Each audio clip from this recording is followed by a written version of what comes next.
keeping you informed. KUAM News brings you Banking 671, brought to you by the Bank of Guam, the People's Bank, and Coast 360 Federal Credit Union. Together, we thrive. KUAM News COVID-19 Takeover on I-94 FM is presented locally by Ambrose Inc.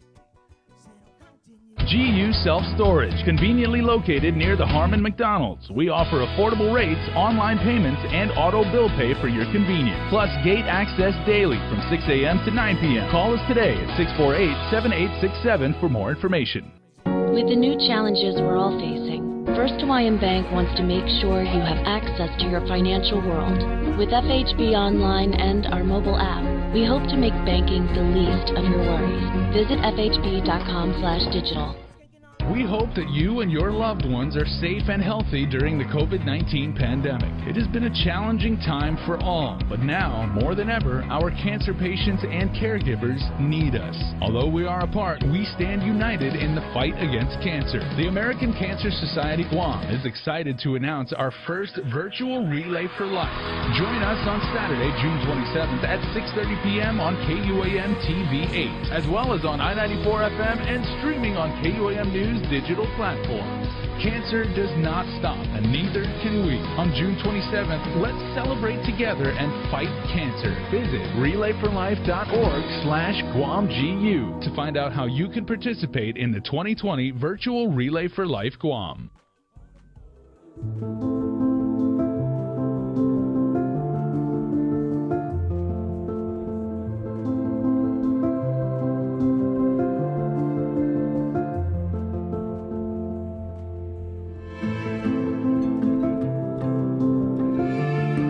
Be healthy.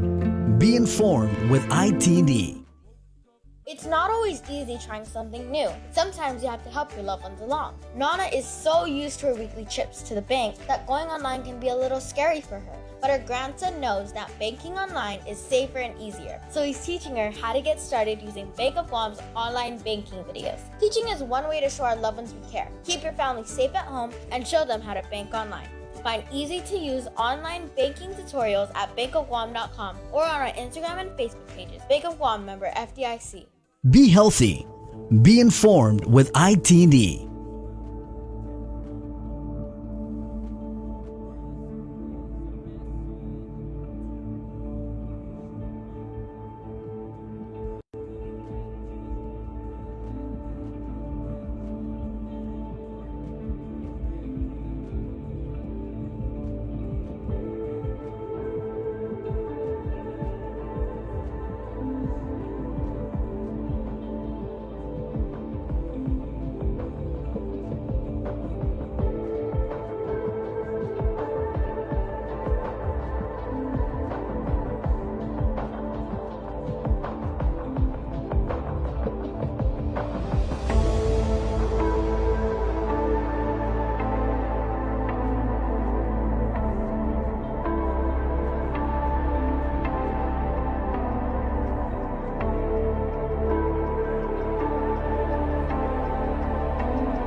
Panogita moru purita nonda kantai mantunat nyagi toru ilugar para ionra para gloria abibai islasen para honra, para gloria, abiba islasen para todo y tempo y paz para ita dan gini langit na bendition contra peligro na fan sa fuham Deus protegis languam contra peligro na fan sa fuham Deus protegis languam.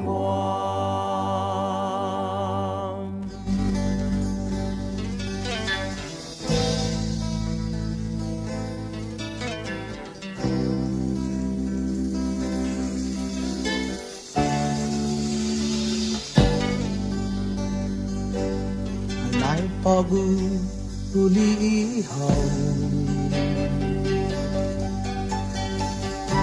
matakatun unamasan zamalagu junahutumi ajineni naonu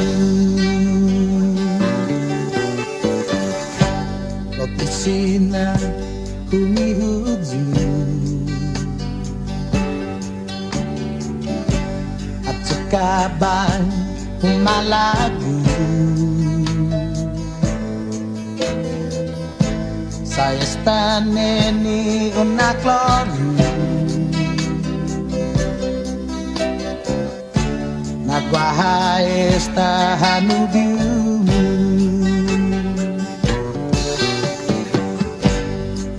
I desun I tell you sayang naunay malago mo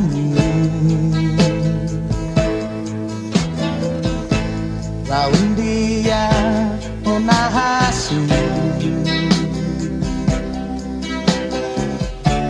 ay neni bidamu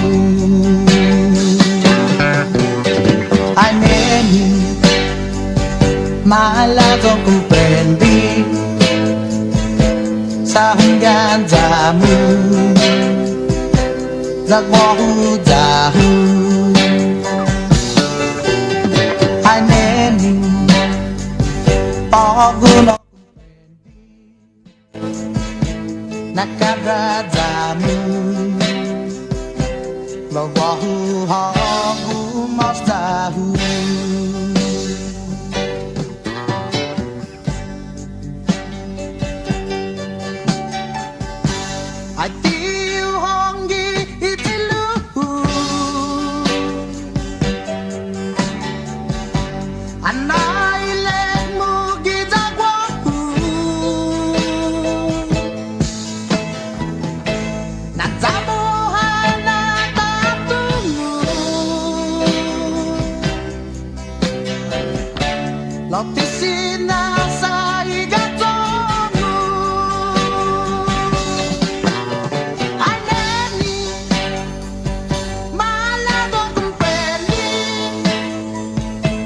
Sangga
Sometimes you just don't talk over the JD Crutch, and that's one of those times.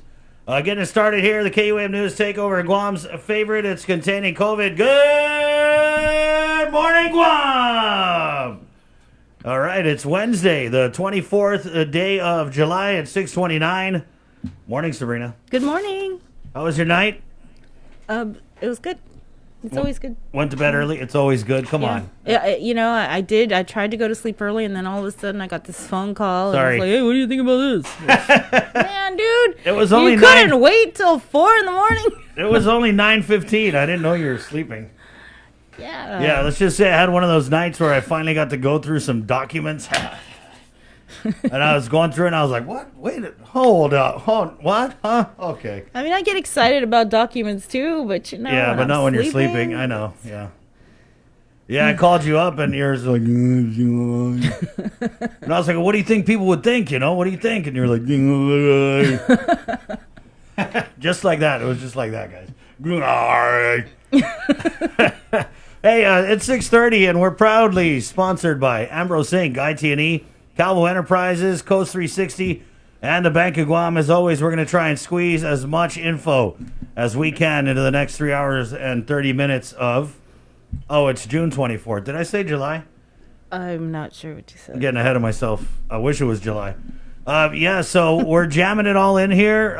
It's real information, real time, and there's so many ways to catch the show right here on the radio. Guam's favorite, I-94. Thank you, Andy Wheeler, and the I-94 family for letting us move in here. It was supposed to be a little temporary, but, still here with you guys. And so glad to do it. Hey, we got an audio stream, Docomo Channel 10. There's also a live stream, KUAM.com, and on the KUAM News app. And at 8 o'clock, we throw it on to KUAM TV 11 for the last half of the show. And for all of Monomco drinking their coffee, good morning. It's 6:31. You ready? Yep. Always ready. Rocking the black turtleneck this morning. Let's do it. A dive into the day's COVID-19 headlines from the KUAM News team with the very latest. Good morning, Sabrina Salas-Matanani. Hafaday, good morning, everyone. 198 samples were ran through public health lab Tuesday and 0 returned positive. The total number of confirmed COVID-19 cases on Guam is 225 with 5 deaths, 174 recoveries, and 46 active cases. As reported, one of the positive cases was an employee of the Reef Hotel who had come in close contact with the service member who is part of a unit deployed to Anderson Air Force Base. As reported, contact tracing investigations are underway by public health and Air Force officials. It has been discovered that several of these service members had violated their order of restricted movement. They were supposed to stay at the hotel and Anderson Air Force Base. As reported, public health has reached out to at least 14 different establishments where it's believed some of the service members visited while violating their order. Additionally, KUAM has been able to deduce there are about 127 service members that are in the unit. The Air Force refuses to release information about the unit, citing operational security issues.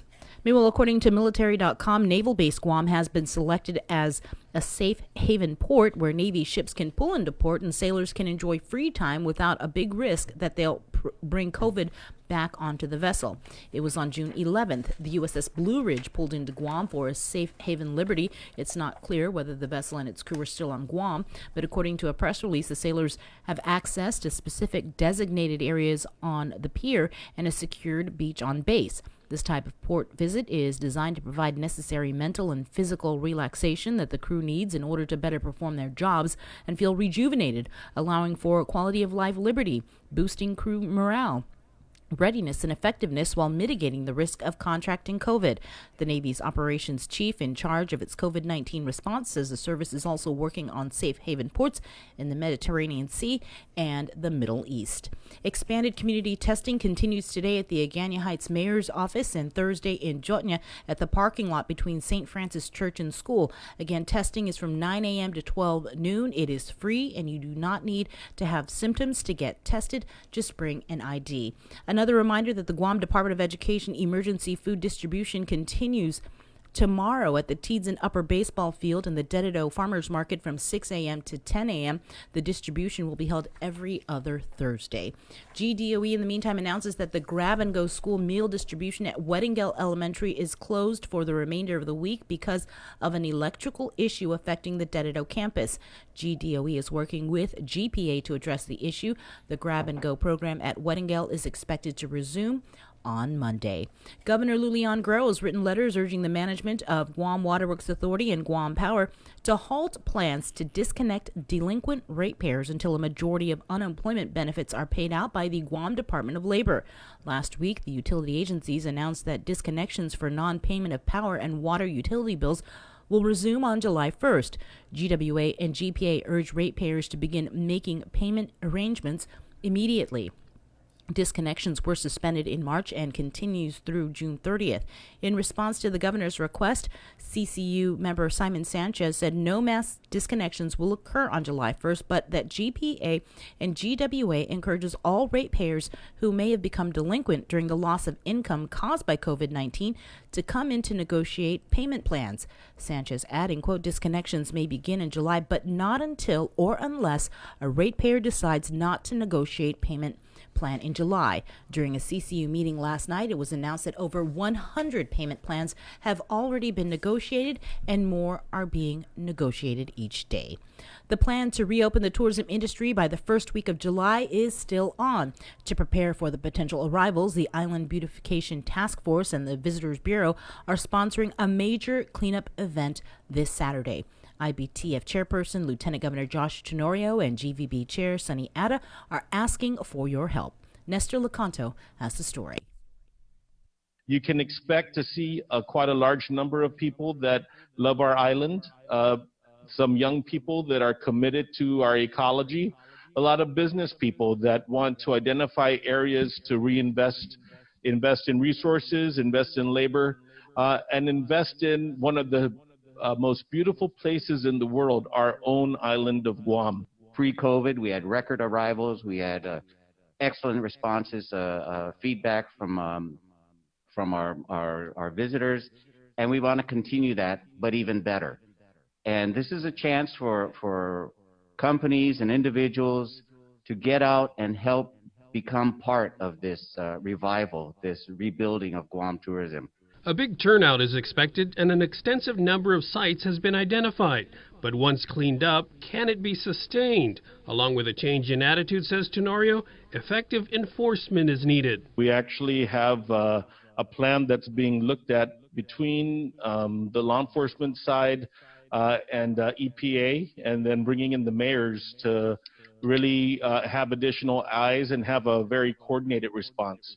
And ahead of the event, homeless people are being moved from Tumon and other tourist stops such as the Paseo. But Tenorio says they're finalizing a plan to help them. In the next couple days, the governor will be announcing a partnership that we have with the Mayor's Council to prioritize and assign the government with an affirmative decision to provide shelter.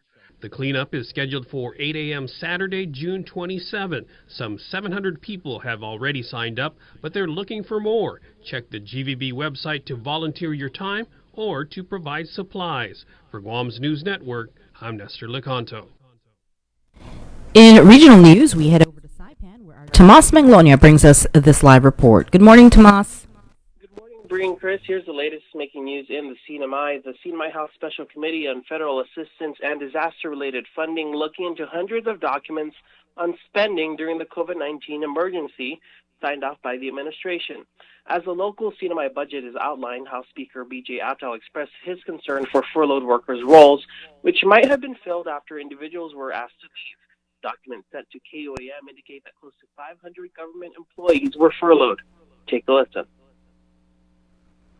Maybe on the local side, is that a lot of the people that were furloughed, right? There's various positions in various departments.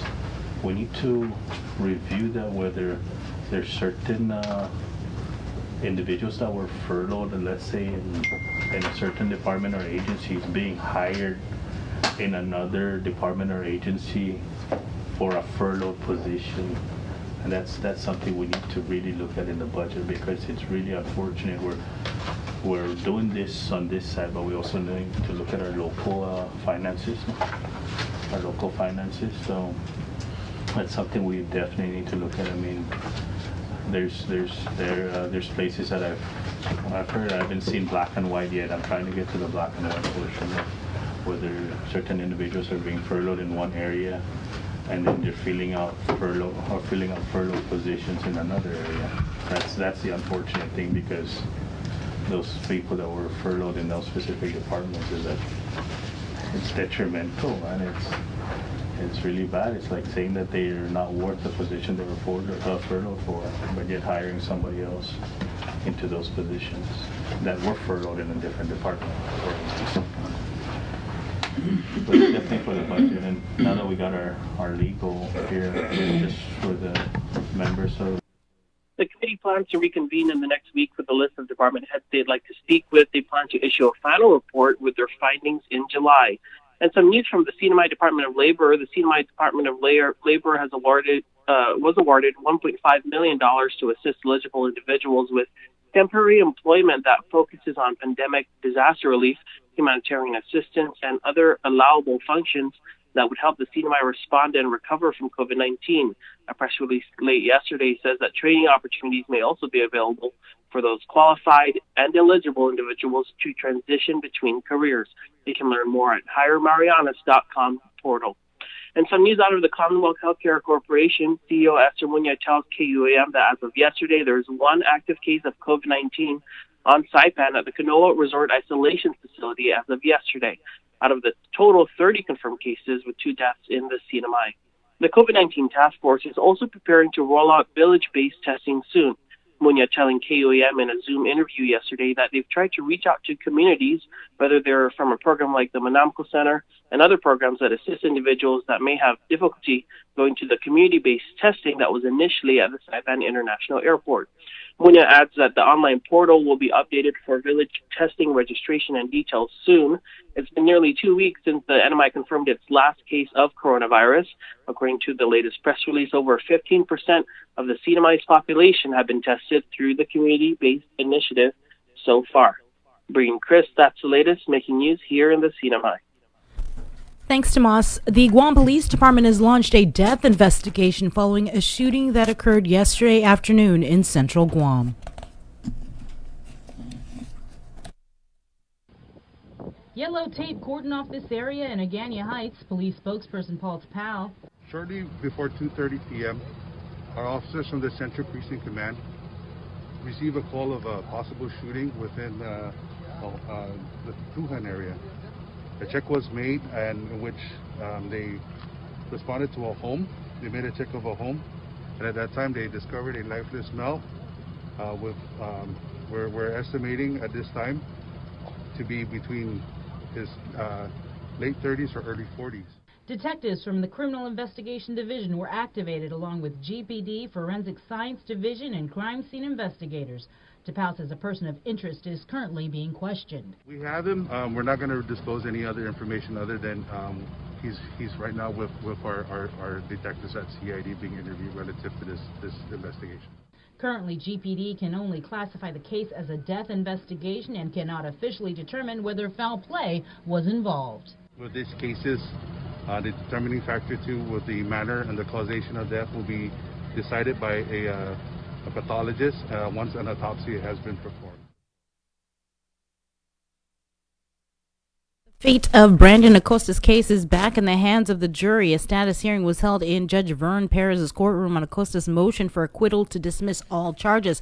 Acosta faces 12 counts of various charges, including aggravated murder and criminal sexual conduct for the 2018 death of 15-year-old Tamika Nalta. Defense counsel William Pohl argues there was insufficient evidence to convict his client beyond a reasonable doubt. On the other side, Assistant Attorney General Leonardo Rapadas argues that the case has already been submitted to the jury. Ultimately, the court sided with the government, and the motion is to go before the jury. A return was scheduled for Tuesday, June 30th at 9 in the morning to include the jury at the hearing. In District Court, Jerry Thomas Guerrero II case may not go to trial until September. Guerrero was arrested for production of child pornography with a 14-year-old. Defense counsel Jay Areola requested for a continuance in order to receive evidence from the expert located in Arizona. It was stated in court that the facility in Arizona is still under shutdown due to COVID-19. FBI Special Agent Kip told the court he was in contact with the expert and they plan to schedule dates for the end of this month to review the evidence. The court set a status hearing for 2 weeks from now for an update on the reopening in order to further determine trial setting dates. The Guahan Academy Charter School has received accreditation by Cognia, which is a nonprofit organization that provides quality assurance for schools, school districts, and education service providers. Earning accreditation from the Cognia Global Accreditation Commission means that the school is accredited and that GACS is recognized across the nation as a school that meets Cognia standards of quality and maintains a commitment to continuous improvement. GDOE's District School Readiness Task Force is asking parents and guardians to participate in a survey that they are conducting to better understand what is important to families as they prepare for the new school year. The Parent Guardian Survey aims to gather general information about their perspectives on the reopening of schools. The GDOE is currently exploring various options based on available guidance from GovGuam, executive orders, and public health experts. The survey will help GDOE to better determine parent-guardian perspectives, concerns, priorities, and interests in the proposed models of instruction. The survey is being distributed through PTO. It will also be available on the GDOE website at www.gdoe.net. Answers to the survey are anonymous and confidential. It will be available until July 3rd. In national news, President Trump is pushing ahead with a visit to Arizona despite that state seeing its worst coronavirus outbreak since the pandemic began. This comes as the president defends his claims that the surge in cases is only the result of America's increased testing. Natalie Brandt has more details from the White House. President Trump left the White House this morning for a trip to Arizona, a state with a surge in coronavirus cases. We're going to be making a speech to young people in Arizona, and we'll be meeting with some of the Arizona officials to talk about their border and how strong it's become. The president was asked if he was kidding about wanting to slow down coronavirus testing. I don't kid. Let me just tell you, let me make it clear. We test, we're going to have more cases. By having more cases, it sounds bad, but actually what it is we're finding people. To my knowledge, none of us have ever been told to slow down on testing. That just is a fact. The new cases and questions about testing are front and center at a congressional hearing today. I estimate the nation will have the capacity to perform between 40 to 50 million tests per month by fall. 2 more Trump campaign staffers tested positive for the coronavirus after setting up the president's weekend rally in Oklahoma. That makes a total of 8 staffers on the advance team who have tested positive. President Trump will attend another rally in Phoenix tonight where 3,000 students for Trump are expected, even though CDC guidelines recommend against large gatherings. We're now seeing a disturbing surge of infections that looks like it's a combination, but one of the things is an increase in community spread. And that's something that I'm really quite concerned about. The president will also visit a section of the border wall to talk immigration. We're on pace to complete 450 miles by the end of the year and 500 miles almost immediately thereafter. The president signed an executive order Monday to protect U.S. jobs during the pandemic. He's extending a ban on certain work visas through the end of the year. Natalie Brand, CBS News, the White House. The Phoenix Church hosting the rally says it is a new air purifying system that wipes out COVID-19. A claim that has not been verified. In your Banking 671 report, there's 1 week left to apply for the Paycheck Protection Program, and $128 billion is still available. Guam SBA branch manager Ken Lujan is encouraging local businesses who haven't signed up yet to get their applications in. Lujan says there's several mom and pop operators that really haven't embraced the fact that the opportunities are out there. He says they probably had some cash reserves that are now exhausted to the point that now they're seeking assistance. Lujan says here's the opportunity to do so and recommends they go to one of their lending partners and submit their application and get the financing that they need. Applications must be approved by June 30th. The PPP provides loans to businesses impacted by COVID, which can be converted to grants if they meet certain employee retention conditions. Meanwhile, the Economic Injury Disaster Loan programs run until December 20th. It provides low-interest, long-term loans of up to 30 years. The latest SBA report shows 2,036 Guam companies received PPP assistance of $194.1 million, and 645 businesses received EIDL program assistance worth more than $40 million. That is your Banking 671 report, brought to you by Coast 360 and the Bank of Guam. And that's your news. Okay, well, you want me to? We can do this because this is Chris's favorite video. Yeah, sorry, it's also guys. my favorite video. We've Okay. got the virtual relay for live. It is scheduled for this Saturday, Hey, good the morning. 26th of June. That will be airing on KUAM TV8 at 6:30 p.m. It'll also be streaming on our social media platforms. But one thing that we did is this KUAM Dance Challenge. It's based on a clip from one of our dear friends, Casey Savage, Conception, who passed away Hooray! from cancer. And so we put the call out for people to participate in the Dance Challenge, and here's a short clip of it. Right. I just got the news today. Things will never be the same. Things will never be the way it was just the other day. Never stay down, stand back up, put your feet on the ground. We all know we must fight to survive, so live life alive, it's alright. Never give up, never stay down, stand back up, put your feet on the ground. We all know we must fight to survive, so live life alive, it's alright. Never stay down, stand back up, put your feet on the ground. We all know we must fight to survive, so live life alive, it's alright.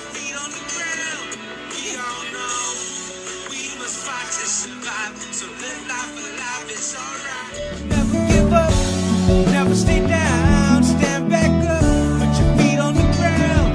We all know we must fight to survive, so live life alive, it's alright.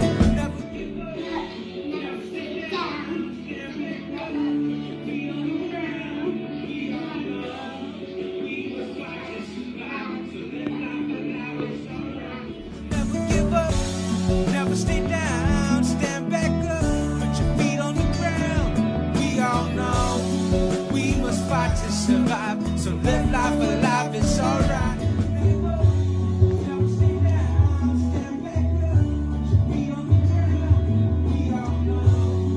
Never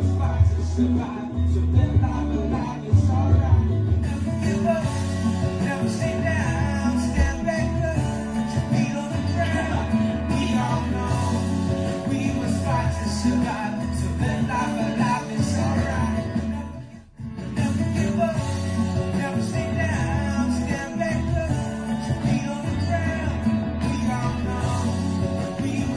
to survive, so live life alive, it's alright.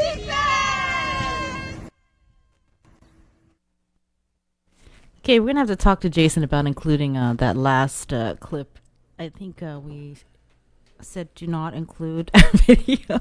Which one? Ours? Yeah. Bree, we are just there to raise everyone else up. That's right. We are the high tide. We're coming in and because we did it so low. And, you know, I also feel like every time we film something like this, Yeah.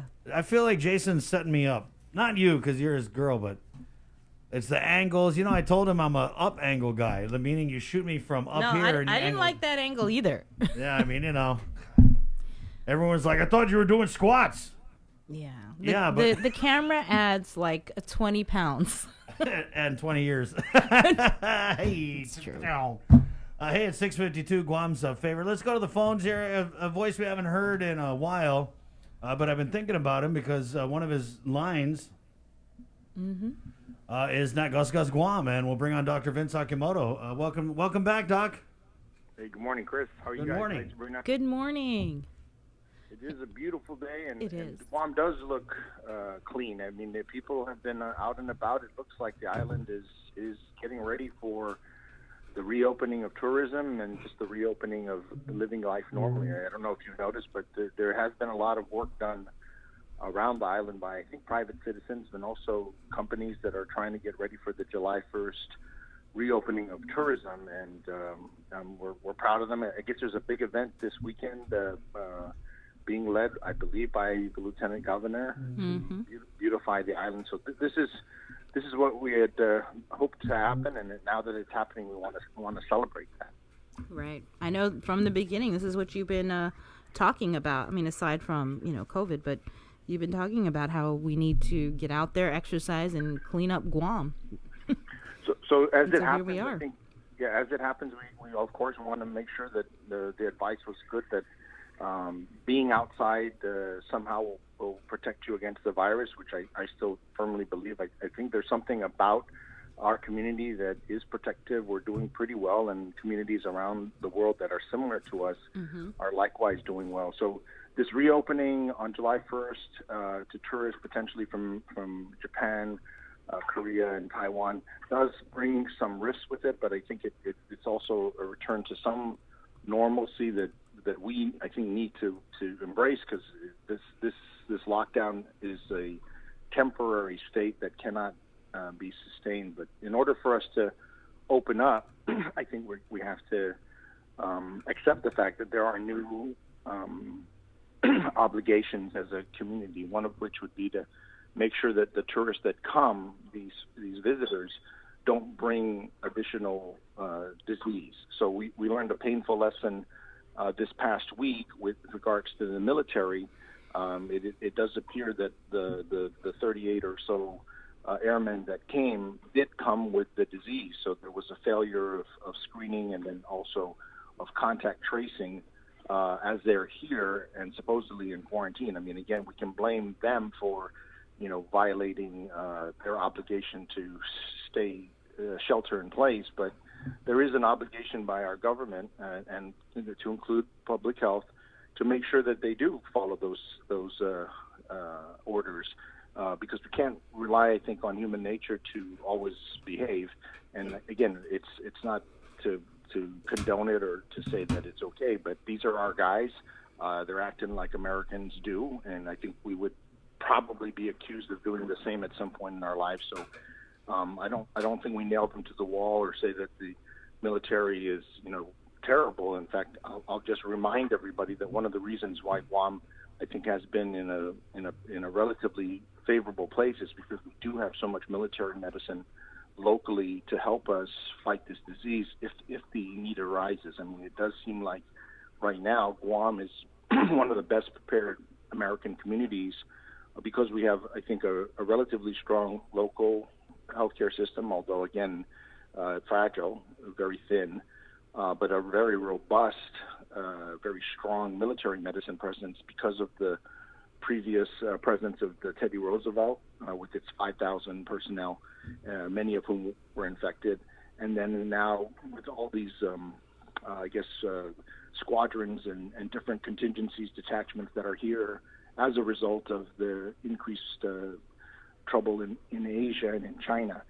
So I think the gist of it is that we are in partnership with a very committed military that has a medical presence here that makes us stronger. So I think we need to accept that as a reality. Right. I don't think it should be an us versus them type of situation. I think that we all should be we are all in this together, and everybody should be following the same rules. And when you're not, then you should be. I'm talking about with the military. Yeah. They should be held accountable if they're not following the same rues. Amen. Because trust me, I'm pretty sure their moms and their family back. We're going to call your mom, Airman. Yeah, no, that's the thing. Their moms are probably already knows this, and again, these are American boys and girls, and they don't always follow the rules, but they have people that hold them accountable back home because they still got to go home and answer to why they broke the rules and, violated the quarantine, and why exactly were they at those 14 places around the island that they shouldn't have been at? Which, again, you guys did a great job, I think, with public health yesterday, just trying to get to the nitty-gritty of what contact tracing involves. And, I want to celebrate Miss Annette Huggan. I don't think she's used to, being on the radio with you guys. You guys are tough, but she handled that well. Yeah. And public health has taken a lot of a beating in terms of, what they've been doing. But I'm going to tell you, they are so stretched, and they have many other jobs besides the ones that they're demonstrating now with COVID-19. So we need to support public health. In fact, we'll put money where our mouth is. I think they're going up in front of the legislature today for the budget. So that the today and tomorrow, I think tomorrow's GMH. Everybody should be paying attention to the legislature, because that's your money they're about to spend, and commit to the programs that are going to keep us safe and keep us, if we say we want to open up to tourism, we better make sure public health and GMH are funded, and also that they're held accountable to do the things that they're being funded to do. Because right now, in a state of emergency, it does feel like there's little to no oversight. And again, we believe the governor and her team are trying their best to do what they need to do, but I think there is a reason why the legislature controls the purse strings, and this is going to be an interesting the next 48 hours. It looks like I'm running out of time to talk to you guys, but thank you for letting me come on the air. Pay attention to some of the stuff though about Big Brother. I think we need to make sure that we're not giving up all our civil liberties in order to let our economy reopen. So I know it's important for us to reopen, but we need to make sure we're not violating people's civil liberties, and that's a big issue. Doc, I wanted to just get some clarification on what you said earlier. Did you say that you believe that the military brought COVID here instead of contracting it here? Those are two possibilities, right? One is that they picked it up when they went to the bar across the street. But I think there's growing evidence to suggest that they actually brought it in, and they really should have been better watched by the public health, the health officials with the military. So I think the health officials with the military have some degree of, I guess they're going to have to review their policies to make sure this doesn't happen again.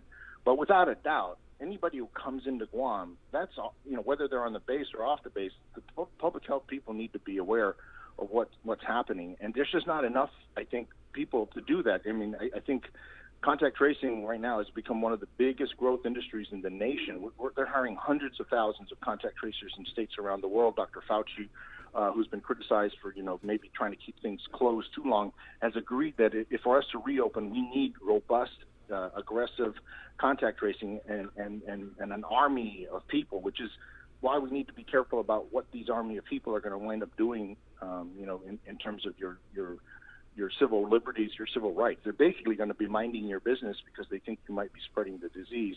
And I know a lot of people are concerned about how that's actually going to be implemented. But I think one big thing that this case demonstrates to us, which is great, it's a dress rehearsal, is that you can't trust the military to do the government's job, the local government's job. If they're at the Reef Hotel, that's our business, because the fence didn't move once they came down this way. We need to know what they're doing, because they obviously are here to help our local economy, enjoy our community, and go to the beach. And so what do you expect them to do? They're going to go outside. Doc, what do you make, though, when we didn't get the information from public health about where these airmen went? What you did see was people taking to WhatsApp. I mean, I must have got like 4, 5, 6 different messages. I don't know who they were from, but they said, don't go here, don't go there. The airmen were here, the airmen were there. And I know a few of those locations just because, we're covering this story. So I know a few of those were accurate from what we heard. But, I don't know about all the others. Yeah, and I think, this could become a very interesting game of, who done it. And, it doesn't have to be that way, though. I think people would just need to realize that the virus is in the world. Some of it's here on Guam, and people are going to get infected. I'm more interested in people not dying. I don't want them to get really sick. I want them to get through this and be okay, and then be immune on the other side. We have to. The infection has to happen to at least 60 to 70% of our community in order for us to, not care anymore. It needs to become like the common cold of the the flu, which still kills a lot of people, but we tolerate it because at least it doesn't overwhelm the hospital. Right. So right now is a dangerous time because we feel like we've done well, and the virus has shown itself to be vulnerable to some of our most draconian measures where everybody locks down.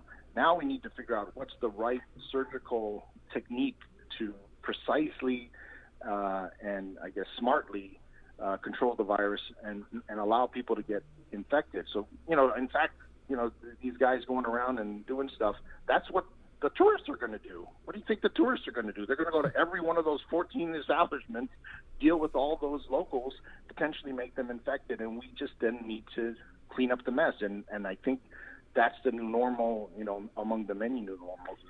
We are going to get infected. People should quit freaking out about that. What they need to freak out about is the fact that every emergency room on Guam is full.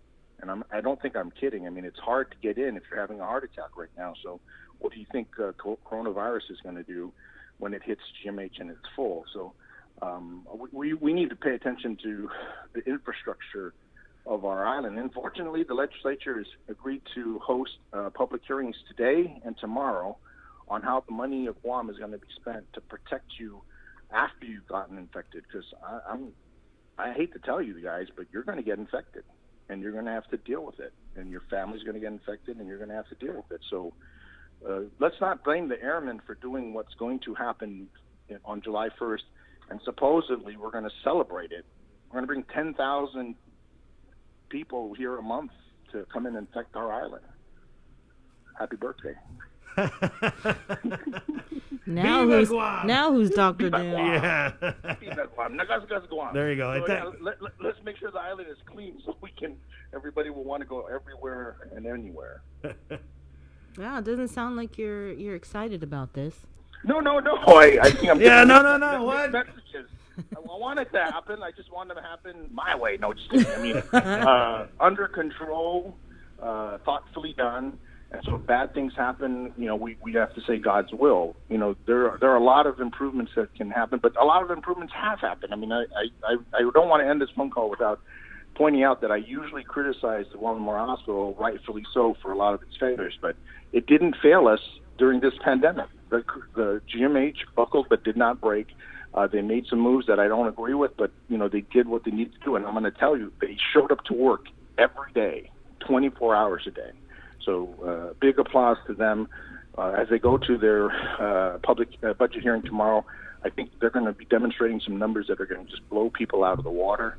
I think they want to spend $20 million on a computer system. So, you've got all these asks that the government has. I don't think they get everything they want, but there's no doubt that at least at the Guam Memorial Hospital, the essential workers, and I'm talking about those 800 of you that did show up to work, did a great job. Those other 200 can go back to GVB and start promoting Nagasgas Guam. But we have more than 1,000 employees at GMH, and at least 800 of them did a great job during the pandemic. So big applause to you.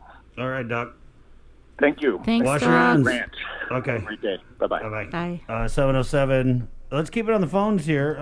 They came out with a release yesterday, and we're going to bring on the Republican Party of Guam chair, former Senator Tony Ada, and then after that we'll hear from the Democratic Party chair, the newly elected Democratic Party chair, Sarah Thomas Nettie Dog. So let's go and get Senator Ada now. I understand that you filed for your candidacy, so don't say anything like vote for Tony Ada. We're only talking about Republican Party of Guam business. Yeah, no, not at all. Hey, good morning, Chris. Good morning. Good morning. So you guys, this How are is you doing? we're doing good. You came out with a release. It was there was a couple this week, but it's kind of consistent. You guys have been saying during this pandemic, and I believe I'm going to quote a previous release you guys had: "Give credit where credit is due." Yes, absolutely. Mm-hmm. And so I guess this is in a response to somebody had asked we had asked the governor to respond to Congressman St. Nicholas's Facebook post, and then she had in her answer had said that we're very competent, and her administration has doled out millions upon millions of dollars in different aid. Yeah, absolutely. And I think, Chris, the $1 billion question is, who actually did that? and it was the Congress and the president who actually infused $1 billion into our local economy.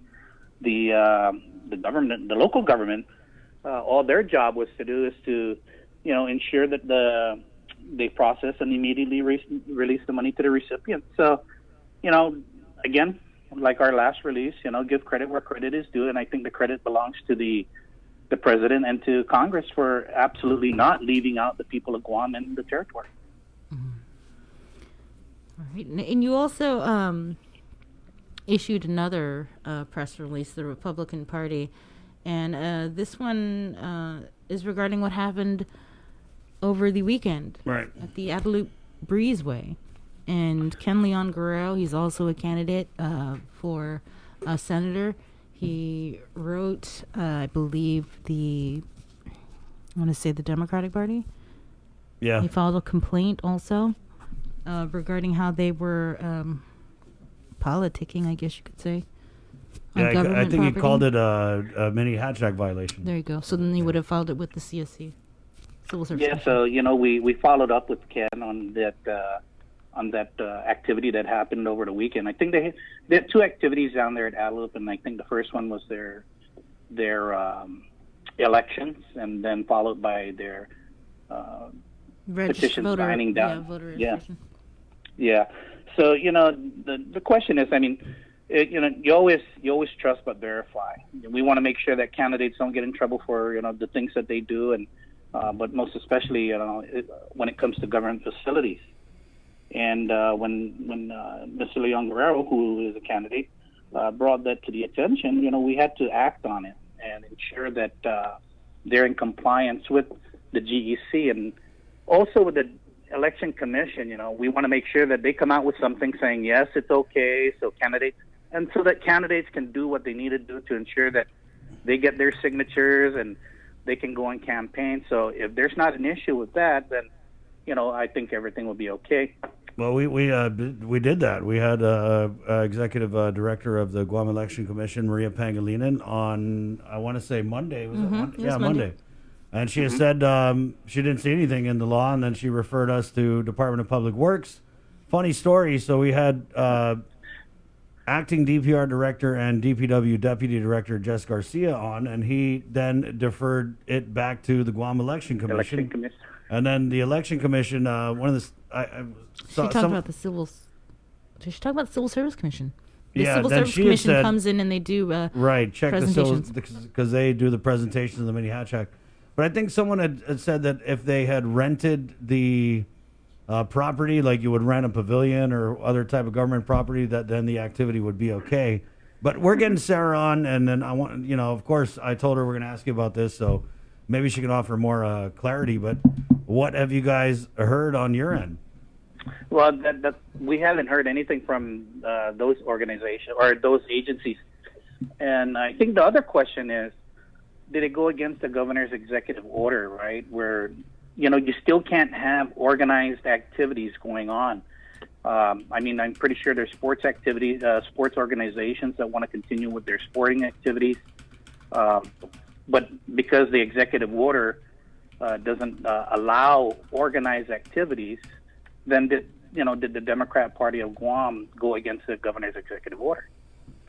So, it's a twofold thing here. So hopefully Sarah can, bring clarification to it. And like I said, it's all good for the candidates so that we can turn around and ensure what is allowable, what's not allowable. And so both candidates on both sides can be in compliance with the law. Why don't you guys just go down to Adelup and do the same thing and then see what happens? You're trying to make a statement, Tony. That's how you make a statement. Yeah, but we want to do it. We want to make statements, factual statements, and in the right way.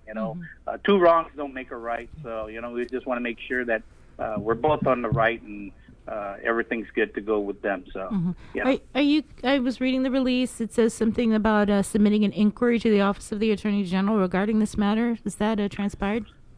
Yeah, we're getting together with our executive committee to come up with the verbiage and the letter to the AG so that we can ensure that we got all our bases covered when we do submit our letter to the AG. Mm-hmm. Have you had a chance to meet or speak with the new Democratic Party chairperson, Sarah Thomas Nedadog? She was on our show, I believe it was last week, and she was talking about reaching out to the Republican Party and meeting. Definitely. I saw a picture. There was a picture going around with some of the people from the Republican Party and then some from the Democrats. So was that? Can you tell us more about that? What event was that?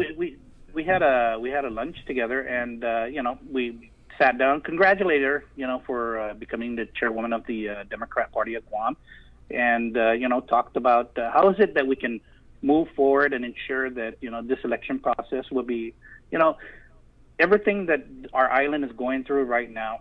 We want to ensure that when election time does come around, that we keep our people safe, we keep the candidates safe, and ensure that when they go out to vote, that they know that the integrity of our election process is intact, and that they have that commitment from both parties.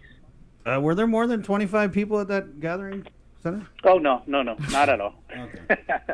maybe. No, I mean the maybe petition drive at Adelup. Yeah. Oh, yeah, I'm pretty sure there was more than 25 people. Is that what's the limit on the gatherings? It's still 25? Yeah, but I don't think it's more of the gatherings, right? I think it's more of the governor's executive order on organized events, right? So, the party is still an organization, and the question is, did they violate the governor's executive order on no organized events? Because if they're going to have an organized event, and I'm pretty sure the sporting events would want to come out and do their biking or do their rugby or do their football, whatever it may be, so that they can get back to practicing. However, everyone's still on prohibited from or having their events. Mm-hmm. So just going back to that meeting with the Democratic Party, so what did you guys agree to a ceasefire or? Yeah, what? you have this meeting and then you go and put out these hater press releases. Oh no, it's we are still the chairs for both the Republican Party and the Democrat Party, and we still have to do what we need to do. We can agree to disagree, but we need to do it respectfully. And both Sarah and I agreed that we'll be respectful of each other. It doesn't mean that we cannot call out each other, but it just means to be respectful. And there's still life after elections, and there's relationships that are built. And Guam is small, and we are all, and just about everyone's family here. But you still need to do what we need to do, and separate the two, however, but do it respectfully. And don't take it personal. Mm-hmm. Exactly. So those are what we need to ensure that not just our candidates, but also our parties, our party executives, that they know what we're doing. And Guam is family, and especially during these hard times, we want to make sure that we don't put any more undue stress that's not necessary onto our people. Mm-hmm. So was there any particular issues or instances that were brought up where either party may have crossed the line? No, there wasn't. We just spoke about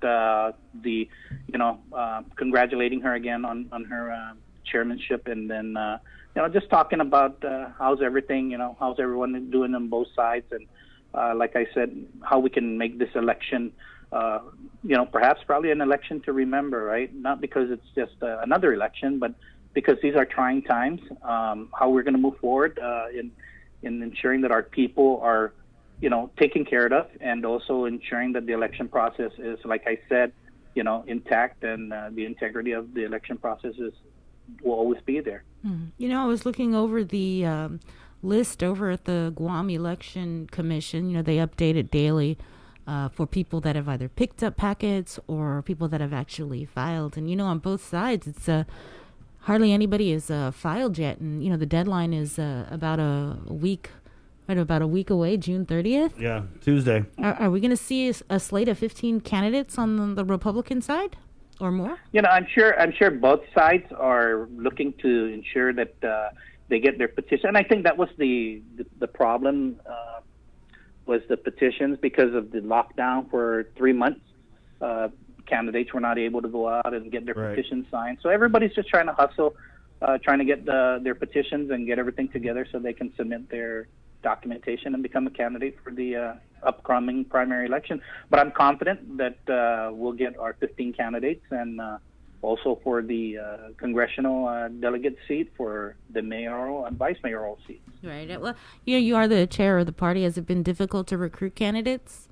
Oh, definitely. It's a process that has been difficult, over the many years, and I think it's people that are just they're hesitant to come out and actually go through the process, because it is a long process, right? You got to put out your financial disclosure, you got to go through this candidate what they call it, a book that you have to ensure that everything is correct, and how to campaign properly, and all these things. And people are cut out for it, and some are not. But those that put themselves out and campaign and actually pick up a packet, my hat's off to them, because it's not easy, and everyone wants to ensure that the next slate of legislators, or the next slate of mayors and vice mayors, or in Congress, that we have who are going to be for the people of Guam, and helping our people on our island in these trying times. Just to clarify, Senator, will the Republican Party of Guam be endorsing Congressman Michael San Nicolas or candidate Will Castro?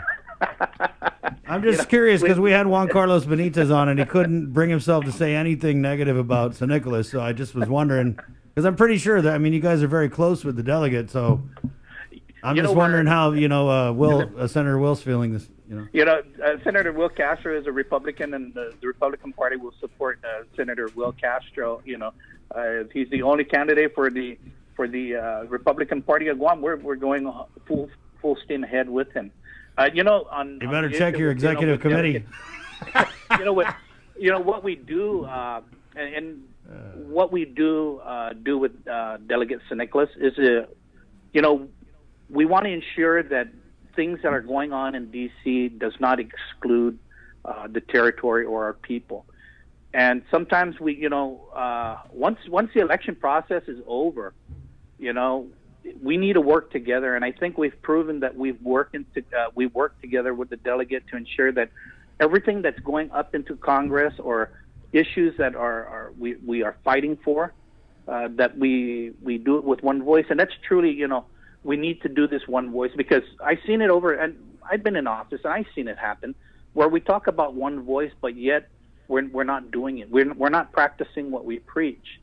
And the war claims issue was one of them, where we worked together to ensure that, it was a process that was not glorified, or, a process that was not easy to do, but it was a process that had to be done, and it had to be done for our people. So anything that is beneficial to our people, our island, we will continue to work with whoever is there, be it a Democrat, be it a Republican. And I think that, when we do things in that manner, and we look at the human factor behind it, then I think we're going to be able to win a lot of our things. I mean, when you see Congressman San Nicolas bring up other issues, got more money for road paving and things like that. I mean, that's not an issue that's going to benefit him, or that's going to benefit our people. That's going to benefit our industry. Smoother roads will mean smoother rides for our families. Less broken cars. Tourists will be able to come and enjoy the island. I mean, there are many issues that need to be worked on together. And that's what we're going to do, is work on issues together after the elections, right? I mean, election is election. You're going to be a Republican, you're going to be a Democrat. But like they always say, even in the legislature, they say it, once the elections are over, we're going to work together. But I think... Who said that? A lot of candidates, right? Yeah. So I don't really see it, but... right. And that's what I'm saying, Chris, right? Yeah. But, no, I get it. I get what you're saying. You work with the... I got it. Can you give us Can you give us a preview of some of the Republicans candidates that we might be seeing on the ballot? Well, you're going to be seeing, J.I. Cruz for sure, Vince Borja. You're going to be seeing the incumbents, our incumbents, Telo Taitigui, Mary Torres, Jim Moylan. Who else? Yourself? Gosh. Yourself. well, myself is Yeah. later. So. right. But we're going to see all these candidates come out, and At 6. we're going to have a Ken Leon Guerrero. 7. Ken Leon Guerrero is going to be there. Frank Blas Jr. Eight. I mean, we're going to have What a lot about of good Joanne Brown? We keep seeing Joanne Brown. Brown is going to be there. 9. You know. What about La Morena?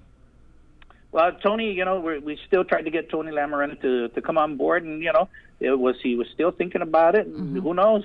Maybe we'll come June 29th, he may file and say, yeah, I'm What going to about be there. Ray Tenorio? No, Ray Tenorio is he's not a candidate in this election. Who knows? He'll be a candidate in the next election. What? Okay, so this is 9. I mean, we got good people coming out, and I think once. What about new people? Yeah, we hear aside from we hear Vince, some new names Vince like Poor and J.I. We hear some young women that very popular in social media. Their names keep getting thrown around. Is there anything you can tell us? Yeah, about we got Sandra Regis, we got Michelle, Michelle Armolenta. Yeah. I mean, we have many good candidates coming out, and I think the thing about our candidates coming out is that they're very diversified in issues that they want to bring forward, and like everyone has to have a platform that is inclusive of different issues and different topics. However, they'll also have platforms that are very specific, right, on what they want to do and what they want to tackle when they become a senator. Senator, it's going to be. Sorry, are you getting candidates who are normally Democrats, but for whatever reason, maybe they're in opposition with the administration and then running on the Republican side? What was that, Chris? You cut out. Oh, sorry. Are you getting any candidates who maybe traditionally would have run as Democrats, but because maybe they don't agree with what's going on in the administration, they're coming over to you guys and running? No, when I believe that the candidates that come out, for or against the administration, no, I think we're getting candidates who are just want to be candidates. I don't think we have anyone that went against them. I don't mean against, but maybe or, critical, that or are with them, that are with them. So we're just working on candidates that are very diversified and in the community. I mean, even look at I probably didn't mention her, but our good minority leader, Senator Telotaitigui.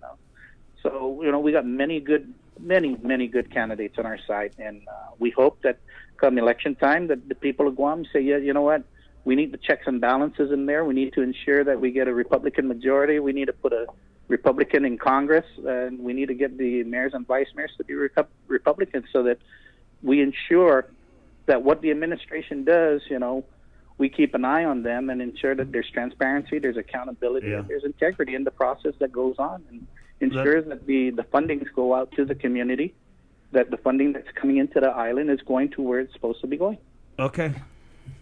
All right. Thank you, Senator. Thanks. All right. Thank you guys so much. Have a wonderful day. Wash your hands. Always. Okay. You guys too. There you go. Bye-bye. Yeah, and that I think that's going to be their pitch there, Bree, is they can go out and say, hey, the Democratic supermajority, they didn't hold the administration accountable. They can say that, and it's true. Why do you think that? Well, I mean, we've seen it. It's just it's not. They haven't They really been. overrode the transparency right. bill. Yeah. No. I'm saying for the most part, that's what people are going to say. They.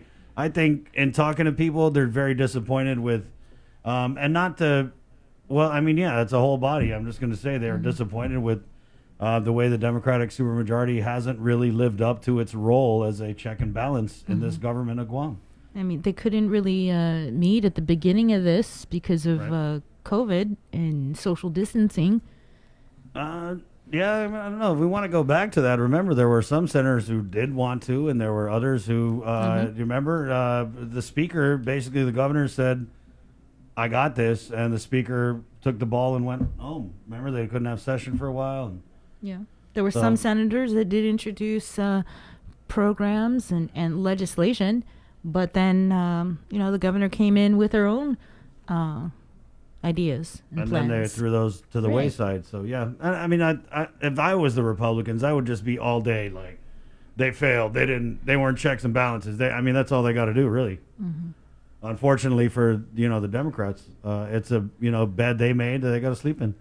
7:28, we'll take a short break, and we're going to go to the other side of this conversation and talk with the newly elected Democratic Party chair, Sarah Thomas Nutty Dog, next on Containing COVID. Good morning.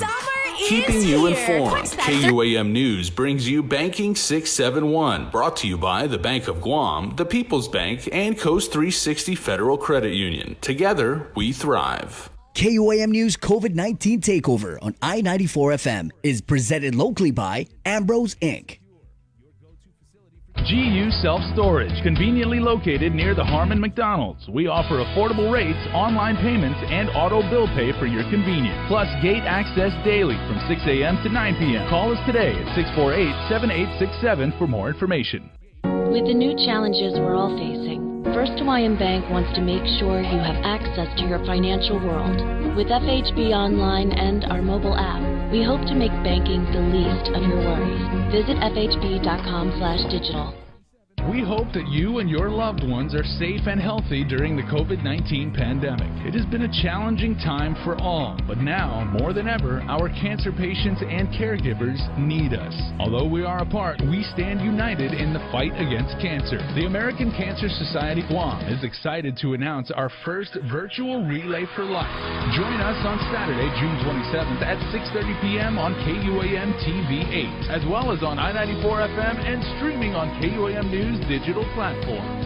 Cancer does not stop, and neither can we. On June 27th, let's celebrate together and fight cancer. Visit relayforlife.org/GuamGU to find out how you can participate in the 2020 virtual Relay for Life Guam.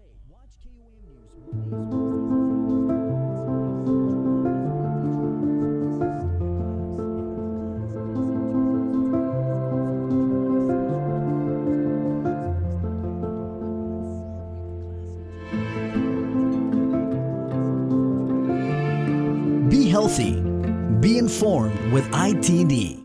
It's not always easy trying something new. Sometimes you have to help your loved ones along. Nana is so used to her weekly trips to the bank that going online can be a little scary for her. But her grandson knows that banking online is safer and easier. So he's teaching her how to get started using Bank of Guam's online banking videos. Teaching is one way to show our loved ones we care, keep your family safe at home, and show them how to bank online.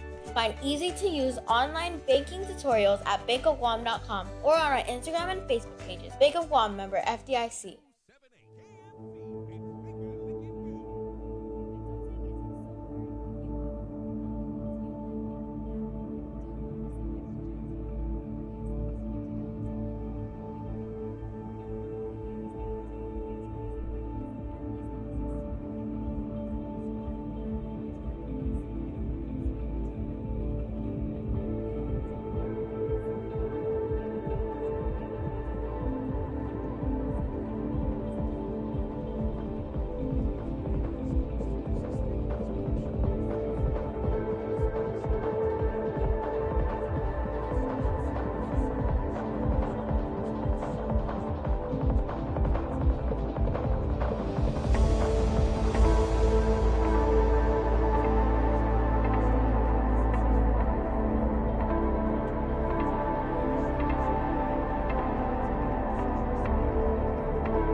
Be healthy.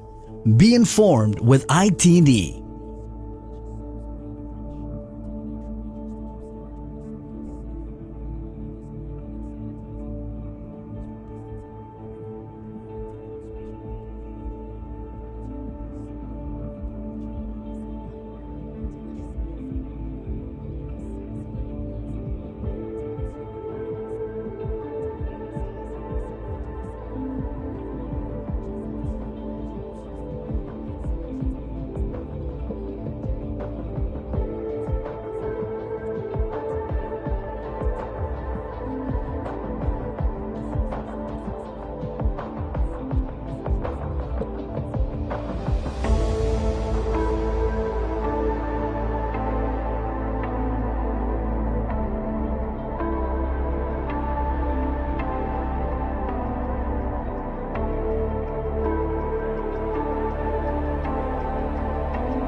I've been told by living like a star. Hotel rich champagne and caviar. But no one ever showed me the river. And that really hurts. Baby, it really hurts. Try to sell your body and your soul. It's the price you pay for rock and roll. But no one understands it, how you feel. Oh, it's so real. Oh, it's so real. Baby, don't you cry for me. It's an illusion, just an illusion. Thought I knew what life should be. It's an illusion, just an illusion. Sorry, guys. Sabrina's mom was calling. She says hello. Don't you cry for me. No, she's checking up on me. She heard there was an earthquake. Yeah. Wow. Yeah. Oh my God. Where were you? That was a 6.0. Yeah. You felt it? I was sitting on the toilet. Oh, thanks. TMI, dude. Sorry, I'm just saying. I was, and you know, it's one of those like, you know, the earthquake. You reach that point where you're, am I going to get up and do something, or am I just going to sit here and wait for it to be over? And obviously, I didn't have a choice in the matter. So, but that was a bit. That was a. Was it big? Yeah, it was a big one. It was like a kind of like that. Like it was a big. There was a shake. Gosh, I never feel. Yeah, it was like 3. I want to. Let me check my email. It was. Jenna sent something this morning, right? Let me see.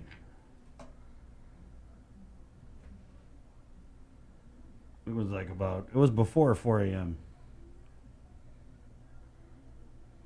About 3:50 a.m. So yeah. Yeah, you know, it was weird because it was so early in the morning. You didn't get all them. Usually, if there's an earthquake and everyone's awake, it's like you get all the 20 million Facebook earthquakes posts when you get it. So, good morning at 7:36, containing COVID. We talk about this shooting that took place in Agani Heights briefly. We are going to read a very compelling and a tragic Facebook post later on in the show that's related to this, as I was able to touch base with a family member. So we'll do that coming up, 7:36. Okay. Yeah. Good morning. Let's get the newly elected Democratic Party chair of Guam, Sarah Thomas Nettydog, on. Good morning, Sarah. Hi, Sarah. Happy day. Can you hear me? I can hear you. Can you hear us, Chris and Bree? Yes. Okay. Yes. Hey, happy day. Half a day. Chris and Sabrina, how you all doing? We're doing pretty good. I guess we'll just start playing a little catch up. If we could just go into this candidate petition drive and voter registration thing that happened over at Adelube that, you know, Ken Leon Guerrero is so butthurt about. What's the deal there, Sarah? How do you respond to these allegations that are being made, not just by the Ken, but also by the Republicans that come out with a release all about it? Sure. You know, the space where the breezeway is, it is actually in between the governor's office and the park. So it's a public place, and it doesn't even necessitate getting a permit. So it's open to the public, and anyone can come and use that space. Now, we gave a courtesy call to both the governor's office and to the Department of Parks and Rec to let them know that we were going to use that space that day. So that's you know, that courtesy was done. But, you know, as you can see, the public uses that whole area freely to exercise or to walk around or whatever. So if people want to use that space, including the Republicans or anybody, they're more than welcome to just give a courtesy notice to the to Adelube, to the governor's office, and to Parks and Rec, which is what we did. So, Sarah, do you think that there was just nothing that warranted a violation of the Mini Hatch Act or any of those parts of the allegations? How do you respond to that? Absolutely not. I don't think there was any violation of the Mini Hatch Act. I do know that there was a complaint filed with the Election Commission. So let's wait and hear further, because it's our contention that there was not any violation of the Mini Hatch Act. And so if the Guam election sees something that we didn't see or cover, we'd be more than happy to hear what that is and make the accommodations and changes to our plans, if any, down there in Adelup. Did Ken Leon Guerrero sign anybody's petition? I don't know whose petition he signed, if anybody's, but hey, if he wants to sign any Democrats or any Republicans, he's more than welcome to do that, of course.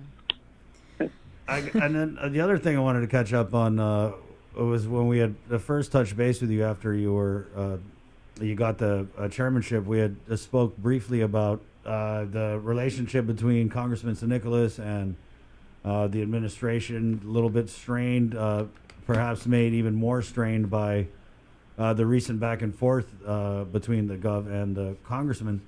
That being said, there's been some new developments since our last talk, and of course, I'm sure you know, they formed a whole subcommittee in the House of Representatives to specifically address these allegations that were raised against our congressman, these allegations that were vetted through the Office of Congressional Ethics, these allegations that were then referred to the House Ethics Committee, where the determination was made in a unanimous vote to form a subcommittee to investigate the congressman for allegations that he's slept with a staffer, allegations that there was some funny business with the campaign funds. I think there was also an allegation raised here locally. I'm not sure. I haven't seen it on the federal side of allegedly the congressman. People were saying he forged his dad's signature. Anyway, so I'm sure you know. Just a reaction from you, and if at all, how has this changed what you said before? Or even have you spoke with the congressman since we last spoke? I talked to him briefly over the weekend, and we had planned to meet to have a more thorough conversation, but that has not yet occurred. So yes, we're aware of the movement in Washington, and yes, there's been the ethics committee has been impaneled, so that takes it to another level now. And at this point, our position is, we're going to wait and see what they do. It is within their realm to do further investigation, hold whatever hearings they need to figure out, the validity of the charges that are made against Congressman San Nicolas. So, it's truly unfortunate that we've even gotten to this level. There's, that's very clear for all of us, not just those of us that are Democrats, but, our people at Guam, Mm-hmm. So I get that. And at this point in time, what we can do is wait and see what they do next. That's on the congressional level, right? And I'm sure that the people of Guam, regardless if they're independent voters or party people, they're going to make their decision. If we proceed with Mike San Nicolas in the as we go forward towards the election in August, the primary. You said you spoke with him over the weekend? It wasn't this past weekend. It was the weekend before. We had spoken very briefly, and the conversation was around us talking more lengthy about what the various issues were, but that call did not occur. So was this after the revelation that there was a subcommittee formed to investigate? That was actually before. I see. Before I became aware of that before I became aware that the House had impaneled a committee to look more deeply into it. Wow. So how I mean, what are you gonna do? You expecting a call from him? Because I feel like this is a tough job for you, because in the time that you said you spoke with him, he's since then gone on and endorsed Republicans on his Facebook page. He's put out a post that said I was kind of insulted because I'm a voter, and he said that the voters are picking incompetent leaders. And he went on and he said, "I'm just one man. I can't do it all. But I will quit if you guys only elect competent leaders, because I am the only competent leader." I read that too, just like you. Did you read it with that voice, though, sir? Pardon me? Did you read it with that voice that I am but one man? Okay. I mean, it's just ridiculous, dude. Like, what are you on, bro? Somebody check the congressman. I think he's homesick. He hasn't come home. All the COVID hasn't been here for months. I just think he's probably homesick.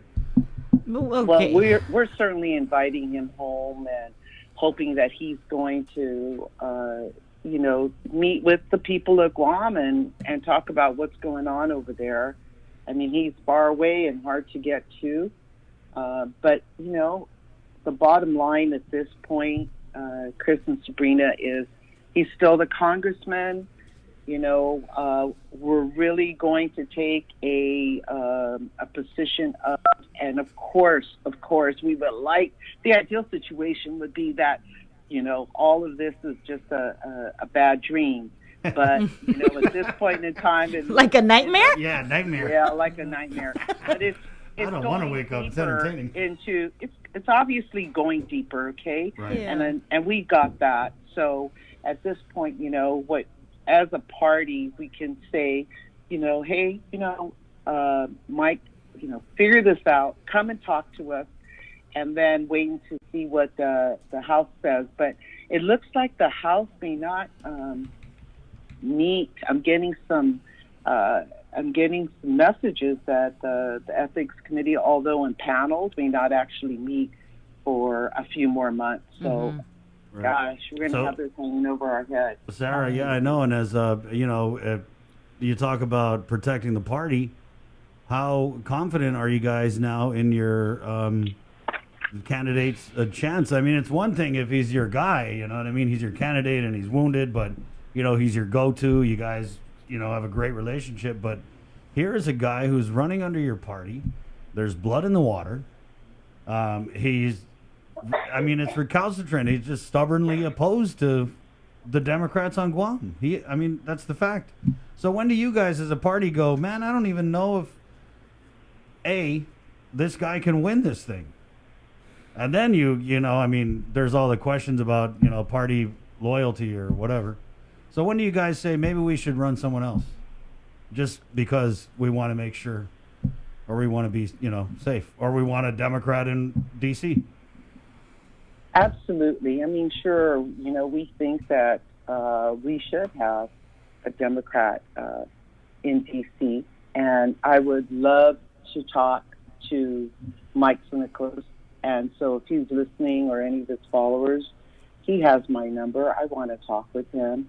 And if not, if it continues to proceed in the direction that it is, then obviously the party's not going to have any other choice but to, push someone else to run against him. So the candidate filing thing is coming up. There's a lot of things going on Guam, and I know both parties are working very hard to get the message out to the people that we want to have great candidates run for all positions, at the legislature, for mayor and vice mayor, and for Congress. So let's see what happens in the next couple of weeks. I'd be more than happy to chat with you guys again, after the filing deadline. Right, but I didn't really get your reaction when he made that Father's Day post, a day when you're supposed to be, praising your father. Yeah, why didn't you post about your dad? When you saw that, what was your immediate reaction? Were you is your jaw dropped or? Yeah, well, I think, regardless of what party you're in, I'm sure it was a big, oh my, and disheartening for us as a party to see one of our own party people make those comments. And the reality is that he's a Democrat, but he's an independent thinker. I think he's a Republican. So he's going to do is. I do. I mean, he acts like a Republican. The only thing is in the name, Democrat. Yeah, I don't know that, but like I said, I really want to chat with him. So it's out here now to the public, to his supporters, and to him. Hey, Mike, give me a call. I want to chat. Mm-hmm. You know what has anyone chat? I'm sorry. Has anyone spoke with him in party leadership since? I guess. No. I don't know. I Since don't or since so. or.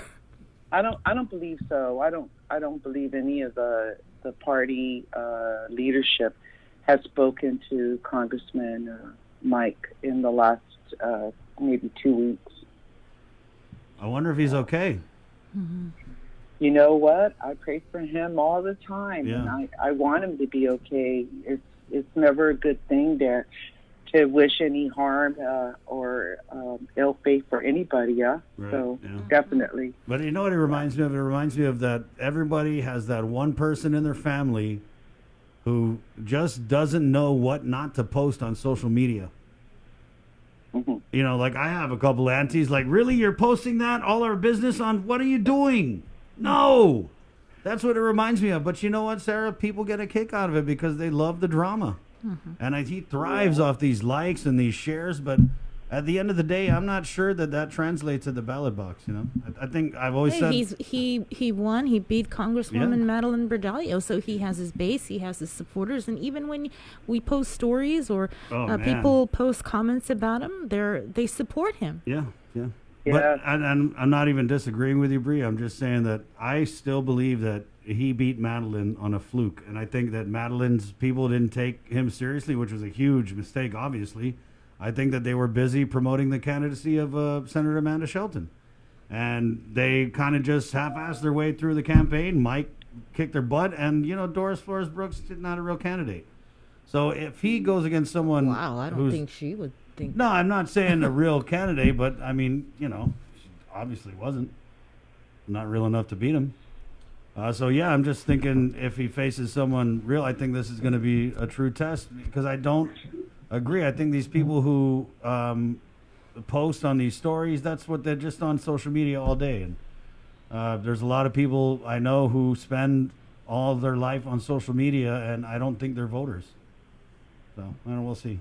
It's definitely entertaining though, Sarah. I mean, what's he going to post next? Right, but some of the things he posted, though, I mean, he was complaining about what's happened and how people have been waiting for their stimulus checks, their unemployment. So is that wrong? No, it's not. I mean, he's definitely, and Sarah, let's address that, because it's not like, I think what resonates with people who support him is that he's being critical of the administration, and there are things that you can be critical about, but I just think he just goes way over the edge with it. Mm-hmm. I mean, we talked about earlier, the legislature not holding Adelup accountable. Right, yeah. And, he's just saying probably what some... No, and I think he's brilliant at that. He sticks his finger in the air. Everyone hates Adelup. Okay, I'm going to go hate Adelup too. But then takes it a step and then further. He takes a step further and he says, I'm the only competent leader. Yeah. You are nothing to me because you are incompetent because you are not me. Yeah, I'm just surprised that the Democratic Party hasn't said enough is enough. I would just give up. I mean... I guess that's... But Sarah, I mean, you're the you are the mediation and Nafamalik queen, and they're like, Sarah, this is all you, girl. But you can't even get him to sit at the table with you yet. Yeah, and that's what we want. And as we said earlier, this is a very serious situation for the party, for the people of Guam. And we do take it quite seriously, and we have to make a move at some point, I am giving, again, Congressman St. Nicholas the opportunity to come to us and have that conversation. And I hope that he takes us up on it. I hope I get a call right after this, huh, Chris? I hope so. Let me know if you do. Rita. I mean, we're still trying to get a call. Yeah. And Sarah, whatever I'm saying, like if he called right now, I'd hang up on you and I'd put him on the air. Like, let's do it. Let's dance. I wouldn't feel if you did, okay? You'd be like, thank God, I don't got to do it. Because Right. I'll be listening in as well. Right. Yeah. So, this is important for all of us. And, we need to have someone there that we, have trust and confidence in. And I am concerned, but I would not at this moment throw him out. I will say we're going to give it a few more days and see where it takes us, Yeah. And like you said, in our familia, right? There's somebody in there sometimes that doesn't always stay with the program, right? And sometimes that's a good thing because it gives us a perspective that we probably wouldn't have thought of. So I don't throw out, when people have disagreements or conflicts that it's all bad. Yeah. I think that to a large extent it can be healthy because it does bring diversified perspective into, and we gotta talk about it and think about those things as well. Right. Yeah. What about new candidates? Hey, Sarah, we're seeing some new people come in. I was pleased to hear several that picked up petitions and prayerfully will file. And some of those names, you've heard before. Like Fred Bradalio, Frank Leon Guerrero. That's the Frank Leon Guerrero, former U.S. Marshal Frank Leon Guerrero? Yeah. Oh, yeah. Uh-huh. John Ananich, Chris Carrillo, Dave Duenas. I don't know. And there's a couple of committees that have been formed to... Any females? We have a lot of women in the legislature now. Yeah, and I think they're going to hold the fort and keep the Democrats the super majority there. Yeah, I saw Senator Theresa Lai filed yesterday, right? Yeah, she did, and we're looking to see all the rest of our senators jump in the next couple of days. And as you were saying, it's kind of slow out there, and I understand that because we're in a pandemic, we're in a situation that we've never experienced before, and so we're focused on things that are critical to our people and making sure that we get support and resources for the average person out there. So that's what's happening, and I hear the Republicans are doing the same thing. Right. We got to take care of our people first and foremost. Sarah, what about the supermajority? The Republicans, I'm sure you heard Tony, they think that they can take the majority. I mean, they think that the party's wounded. And what are you guys doing to ensure that you keep it? And I just don't, God, if you guys lose the majority, your life is going to be miserable for the next 2 years. It's going to be like the last couple years of Calvo Tenorio, but in reverse. Well, anything's possible. And I've always said that, I will never say I know the electorate, that there's always surprises for me every single election. I am truly hopeful that we're going to keep the Democrat majority, the super majority at that. I think we've got great folks down there that are willing to work together going forward. So, that's our mantra now.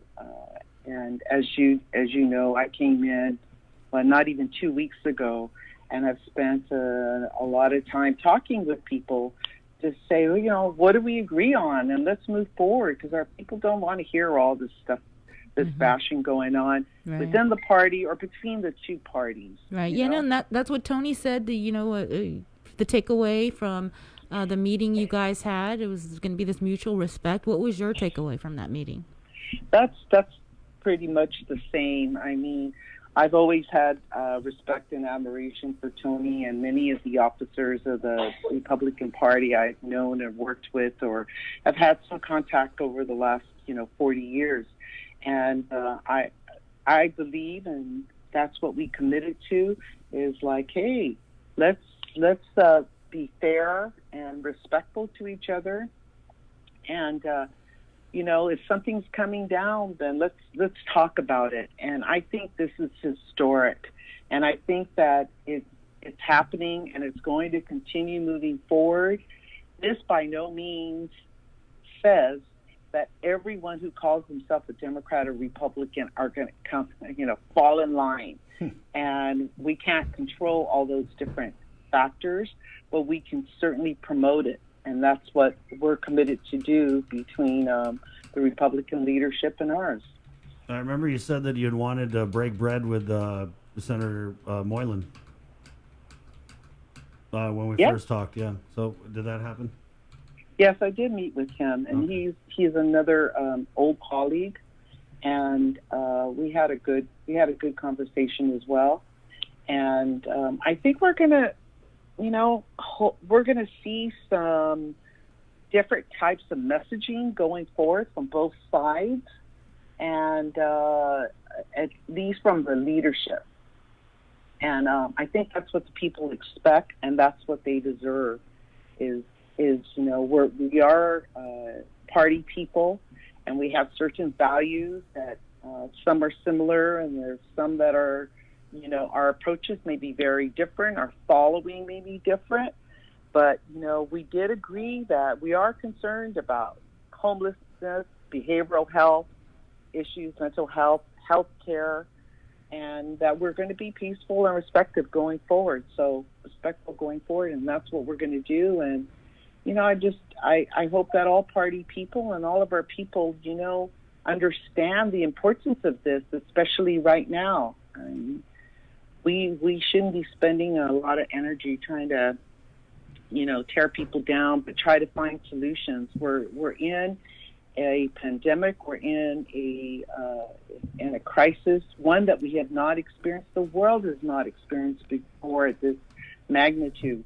So people need to put their thinking hats on and come up with ways that we can keep our people safe and healthy, and figure out what our next steps are as a community. Right.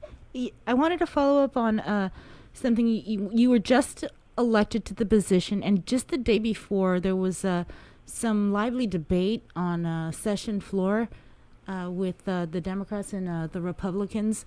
And then there was this press release. It was a little snarky. Yeah, from the Democratic Party. And you didn't know anything about it because you had just been elected. So you've met with the Republicans. Have you met with some of the Democrats? And maybe, you gave them a message, you better check yourself before you wreck yourself. I mean, no more no more pettiness or anything like that. Have you had those sort of discussions? You're right. I did speak with Speaker Barnes, and that's a level of commitment that she's made to the party as well. So the governor, lieutenant governor, speaker, and a few other folks. It's like we've had those conversations, like you said. We can't be putting our energy into that kind of fighting, so to speak. But having said that, I also respect the fact that everyone is going to do their work and do their thing. And it's not, the party isn't designed to tell everybody what to do and how to do their job. I think the party's responsibility is to make sure that we have our values and our priorities clear, and that we have those discussions. And so we are having those discussions with everyone. And so far, I have been impressed with the speaker and the governor, lieutenant governor, coming to the same table and starting to talk. So let's see how things develop from here. I'm optimistic at this point.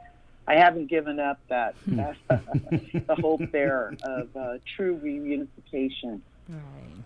Well, you got enough optimism for the both of us. We got to, right? I Yeah. mean, Let me get in here. Sorry, Sarah. We're KUAM FM at Gotnya, Guam. This is the KUAM News Takeover, Guam's favorite. It's containing COVID. And good morning to our viewers on KUAM TV 11. In progress, we're a talk with the Democratic Party of Guam, Chair Sarah Thomas, Nettie Dog. And what we're talking about is unity between the parties. Peace between the Democrats and the Republicans. What are you smoking? Sounds good. Sarah, though. you still there? I mean, it sounds great, Sarah. People, that's kind of what they want. They're tired of the fighting, I think.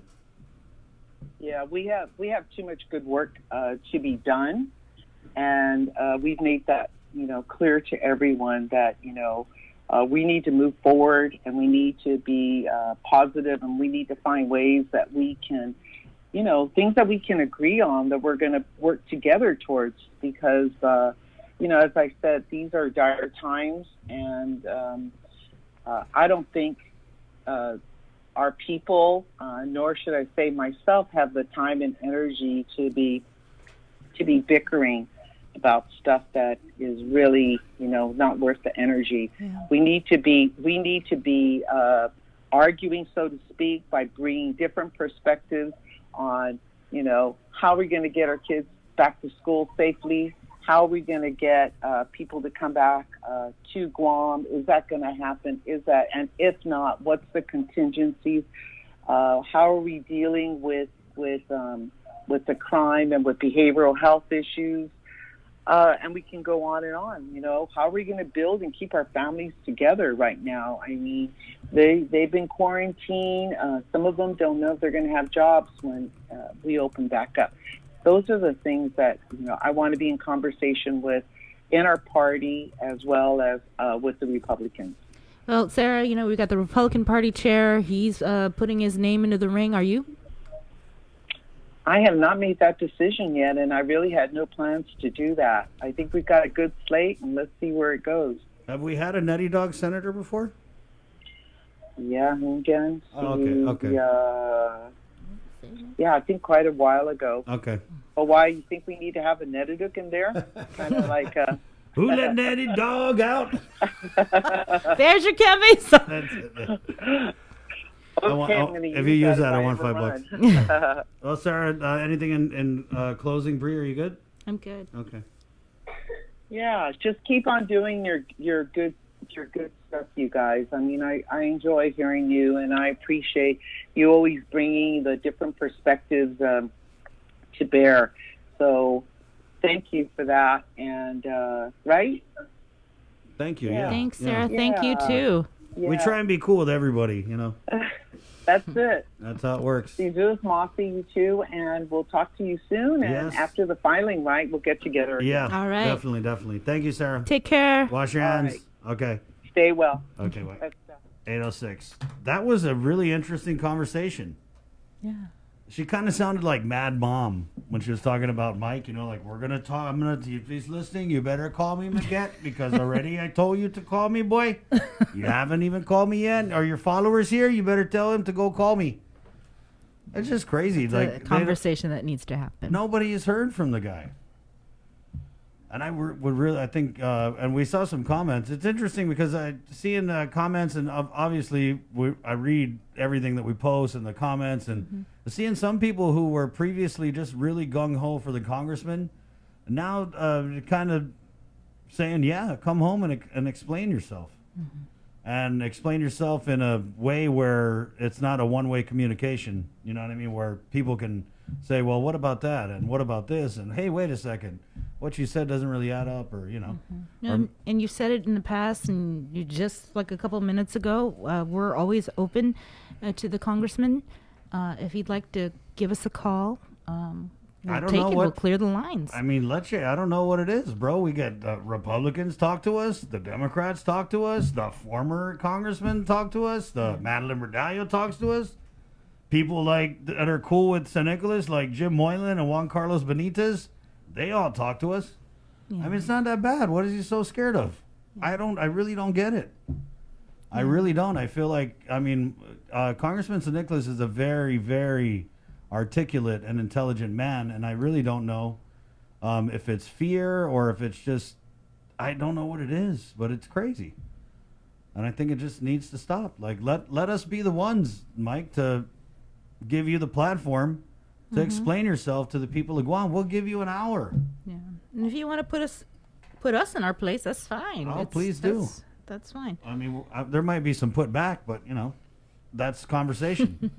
That's what I think is, when you talk about dialogue, and I think that's one thing I get disappointed with our leaders about is there's just so much like writing letters, Facebook posts, writing letters, tweetering, Instagram. It's like, there's too much talking at each other. They just talk at each other. Like, you freaking kidding me? You're like a mile away and you're writing a letter? You know what I mean? Are you freaking kidding me? Like, you sit next to the guy in session and you're writing a Facebook post? And they all say it. They all say, like, oh, yeah, we want to work together. We want to work. But do you really? Because it shouldn't be that hard. And we are like, I feel like we did our part during the COVID, and we're really in a much better place than everyone thought we would be, right? But in many ways, the worst is yet to come. The government of Guam is going to have no money. They're broke after all this federal runs out and you can't use it to replace lost revenue. It's not going to be fun to be a senator. That's why no one wants to run. If I'm looking at it like, oh my God, this is going to be like the doom and gloom legislature. You guys are going to have to do furloughs. You're going to have to do all this unpopular political stuff just to get us back on our feet. And I don't even think that you can do that in 2 years. Right now, we're just flat on our back. In 2 years, maybe we're crawling, Yeah. And when you head to the polls, choose wisely. Choose competent. Yeah, choose wisely. Whether Democrat or Republican, Yeah. please choose wisely. And I mean, the bottom line is we're going to need all hands on deck. We're going to need Democrat hands. We're going to need Republican hands. We're going to need congressional hands. We're going to need the mayors. I mean, really, Holding hands. That's what it's going to take to get us out of this. And we're not even, oh, man, it's great. We're not even started yet. I mean, we're opening tourism July 1st. Who knows how that's going to go? But I just think, God, I just wish our leaders would just really understand and quit yakking about working together if you don't really want to do it. If you don't want to work together, then just shut up about working together and do your thing, But it's just so empty. It's so empty when, they want to work together. What do you post on Facebook? Oh, yeah, well, you then. Huh. You know what I mean? It's nuts. No more games. All right, 8:11. We're going to come back and do some news here with Serena Salas Mantanani again. It's the KUAM News Takeover, Guam's favorite, containing COVID. Good morning. Have you tried Wendy's breakfast Keeping you informed, KUAM News brings you Banking 671, brought to you by the Bank of Guam, the People's Bank, and Coast 360 Federal Credit Union. Together, we thrive. KUAM News COVID-19 Takeover on I-94 FM is presented locally by Ambrose Inc. GU Self-Storage, conveniently located near the Harmon McDonald's. We offer affordable rates, online payments, and auto bill pay for your convenience. Plus gate access daily from 6 a.m. to 9 p.m. Call us today at 648-7867 for more information. With the new challenges we're all facing, First Hawaiian Bank wants to make sure you have access to your financial world. With FHB Online and our mobile app, we hope to make banking the least of your worries. Visit fhb.com/digital. We hope that you and your loved ones are safe and healthy during the COVID-19 pandemic. It has been a challenging time for all, but now, more than ever, our cancer patients and caregivers need us. Although we are apart, we stand united in the fight against cancer. The American Cancer Society Guam is excited to announce our first virtual Relay for Life. Join us on Saturday, June 27th at 6:30 p.m. on KUAM TV 8, as well as on I-94 FM and streaming on KUAM News digital platforms. Cancer does not stop, and neither can we. On June 27th, let's celebrate together and fight cancer. Visit relayforlife.org/GuamGU to find out how you can participate in the 2020 virtual Relay for Life Guam.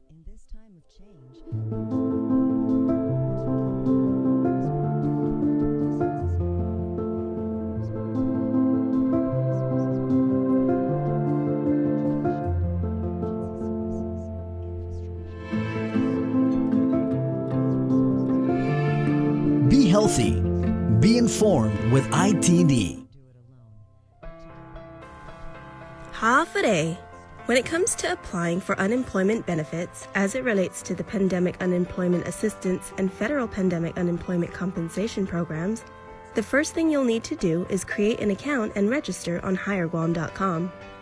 Utilizing this button rather than the Not Registered button at the upper right login box will ease the pool registration process as it was built specifically for the pool program. The first page you'll see is the welcome page that explains the pool program and the 10 scenarios of eligibility that caused unemployment. Read through it entirely, and if any pertain to you, click Next. Input your social security number and then re-enter to confirm.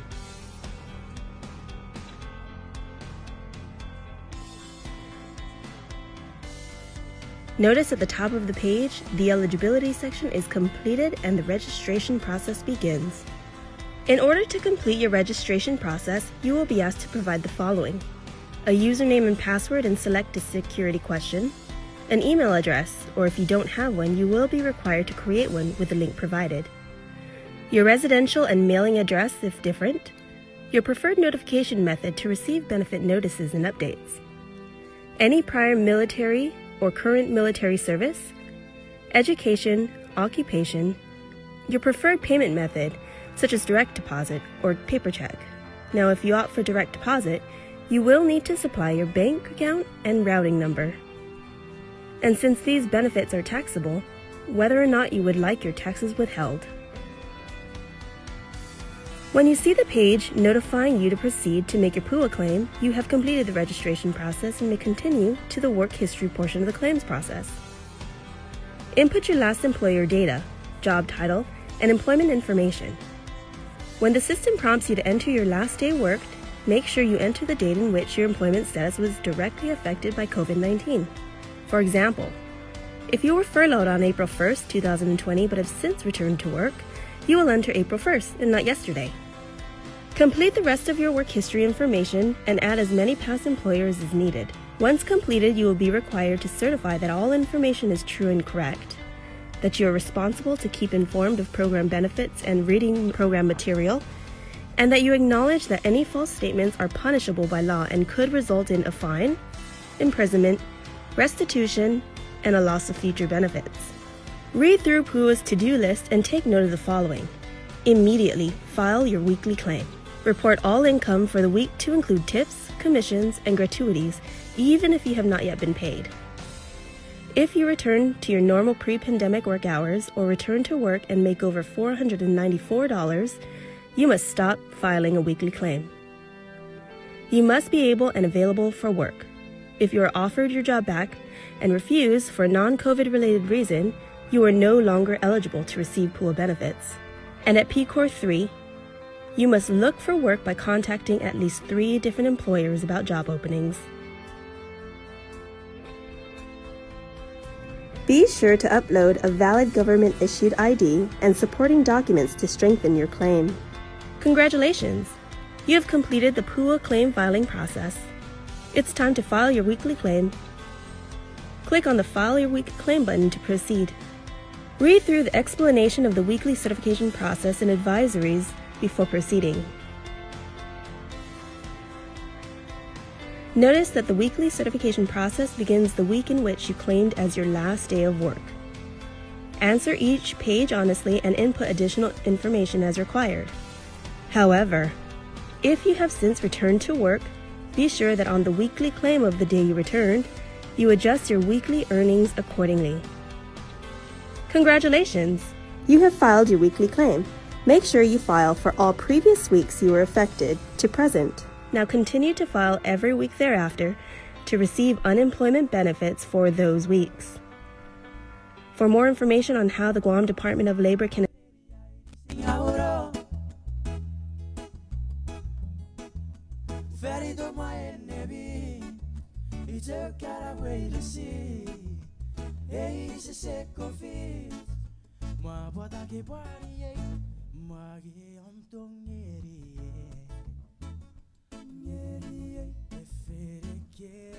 Hey, good morning. It's 8:17.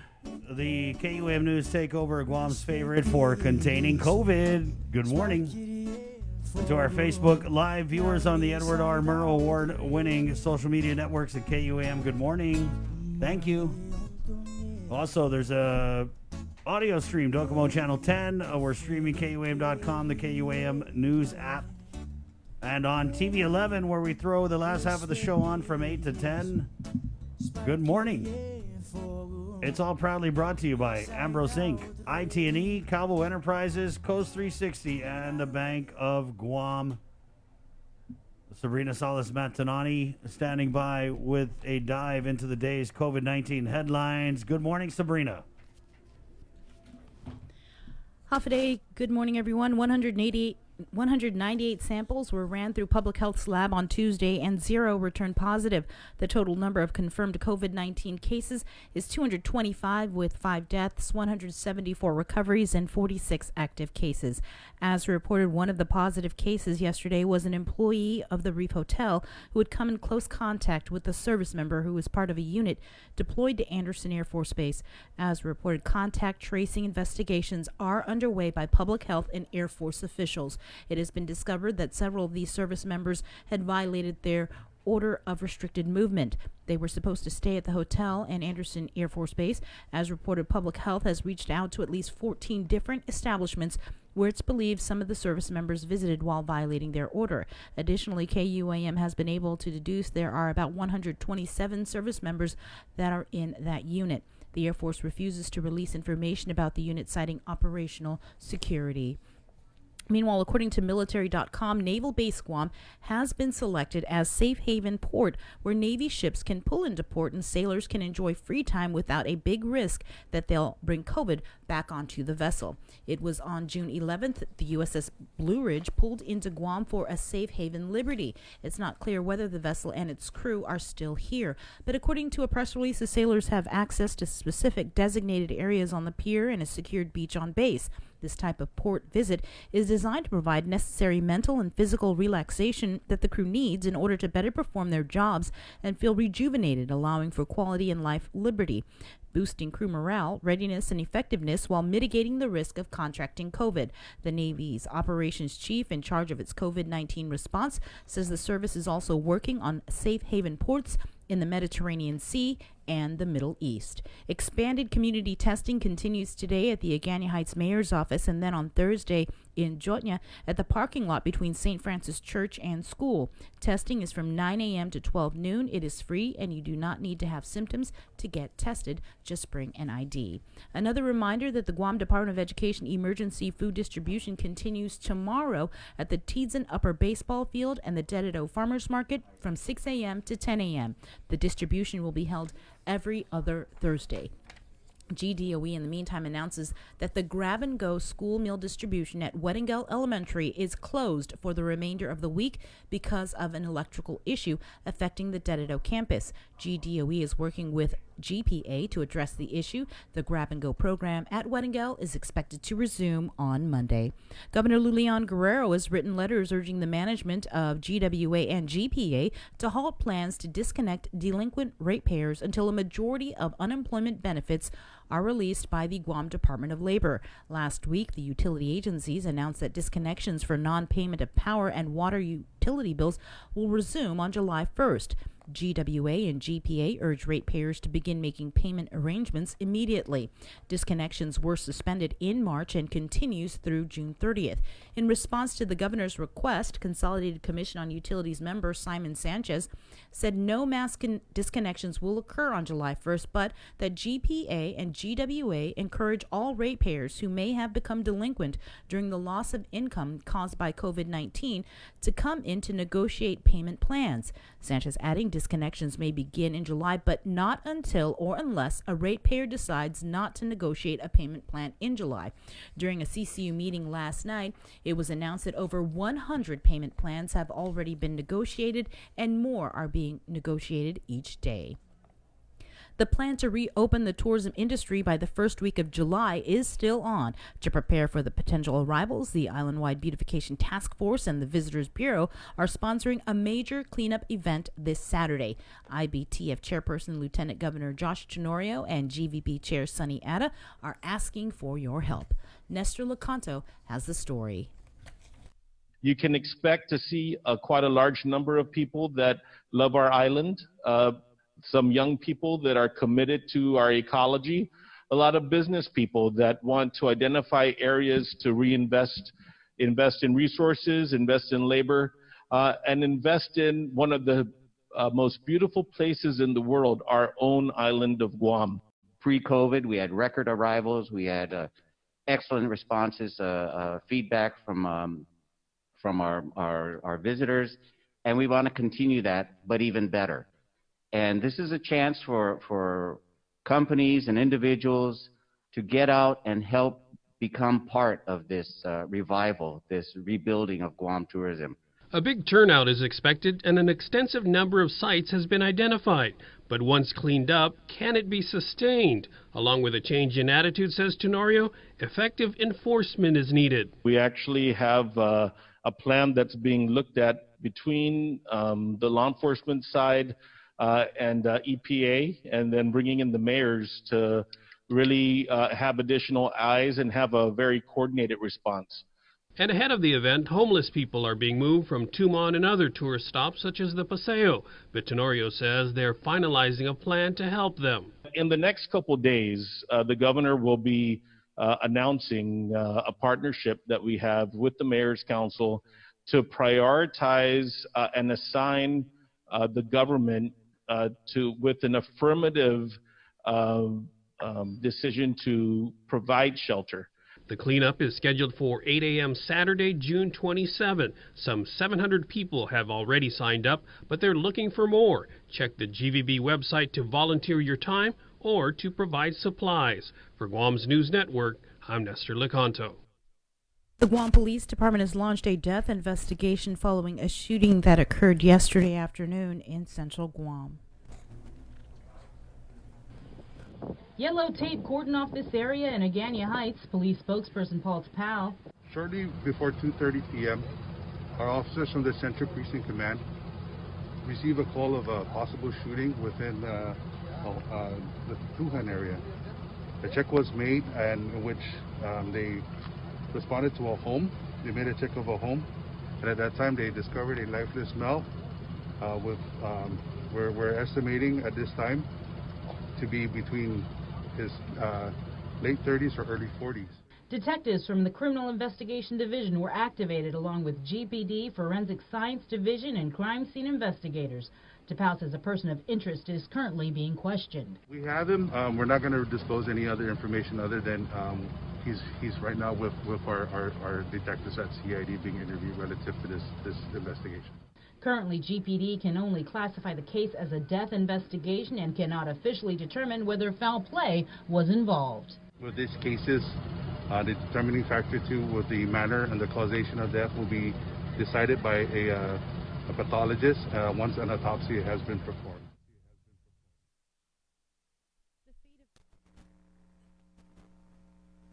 The fate of Brandon Acosta's case is back in the hands of the jury. A status hearing was held in Superior Court Judge Vern Perez's courtroom on Acosta's motion for acquittal to dismiss all charges.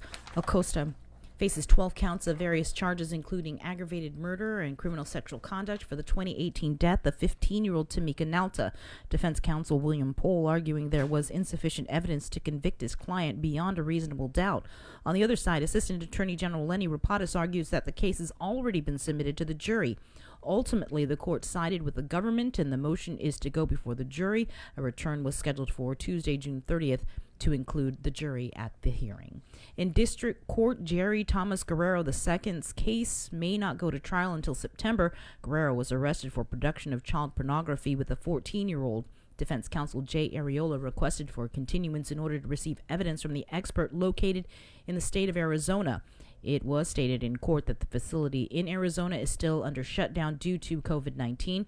FBI Special Agent Kip told the court he was in contact with the expert and they plan to schedule dates for the end of this month to review the evidence. The court set a status hearing for 2 weeks from now for an update on the reopening in order to further determine trial setting dates. The Guahan Academy Charter School has received accreditation by Cognia, which is a nonprofit organization that provides quality assurance for schools, school districts, and education service providers. Earning accreditation from the Cognia Global Accreditation Commission means that the school is accredited and that GACS is recognized across the nation as a school that meets Cognia standards of quality and maintains a commitment to continuous improvement. GDOE's District School Readiness Task Force is asking parents and guardians to participate in a survey to better understand what's important to families as they prepare for the new school year. The survey aims to gather general information about their perspective on the reopening of schools. GDOE is currently exploring various options based on available guidance from GovGuam, executive orders, and public health experts. The survey will help GDOE to better determine their perspectives, concerns, priorities, and interests in the proposed models of instruction. The Parent-Guardian Survey is being distributed through school PTOs. It will also be available on the GDO website at www.gdoe.net. Answers to the survey are anonymous and confidential. The survey will be available until July 3rd. In national news, President Trump is pushing ahead with a visit to Arizona despite that state seeing its worst coronavirus outbreak since the pandemic began. This comes as the president defends his claims that the surge in cases is only the result of America's increased testing. Natalie Brand has more details. President Trump left the White House this morning for a trip to Arizona, a state with a surge in coronavirus cases. We're going to be making a speech to young people in Arizona, and we'll be meeting with some of the Arizona officials to talk about their border and how strong it's become. The president was asked if he was kidding about wanting to slow down coronavirus testing. I don't kid. Let me just tell you, let me make it clear. We test, we're going to have more cases. By having more cases, it sounds bad, but actually what it is we're finding people. To my knowledge, none of us have ever been told to slow down on testing. That just is a fact. The new cases and questions about testing are front and center at a congressional hearing today. I estimate the nation will have the capacity to perform between 40 to 50 million tests per month by fall. 2 more Trump campaign staffers tested positive for the coronavirus after setting up the president's weekend rally in Oklahoma. That makes a total of 8 staffers on the advance team who have tested positive. President Trump will attend another rally in Phoenix tonight where 3,000 students for Trump are expected, even though CDC guidelines recommend against large gatherings. We're now seeing a disturbing surge of infections that looks like it's a combination, but one of the things is an increase in community spread. And that's something that I'm really quite concerned about. The president will also visit a section of the border wall to talk immigration. We're on pace to complete 450 miles by the end of the year and 500 miles almost immediately thereafter. The president signed an executive order Monday to protect U.S. jobs during the pandemic. He's extending a ban on certain work visas through the end of the year. Natalie Brand, CBS News, the White House. The Phoenix Church hosting the rally says it is a new air purifying system that wipes out COVID-19, a claim that has not been verified.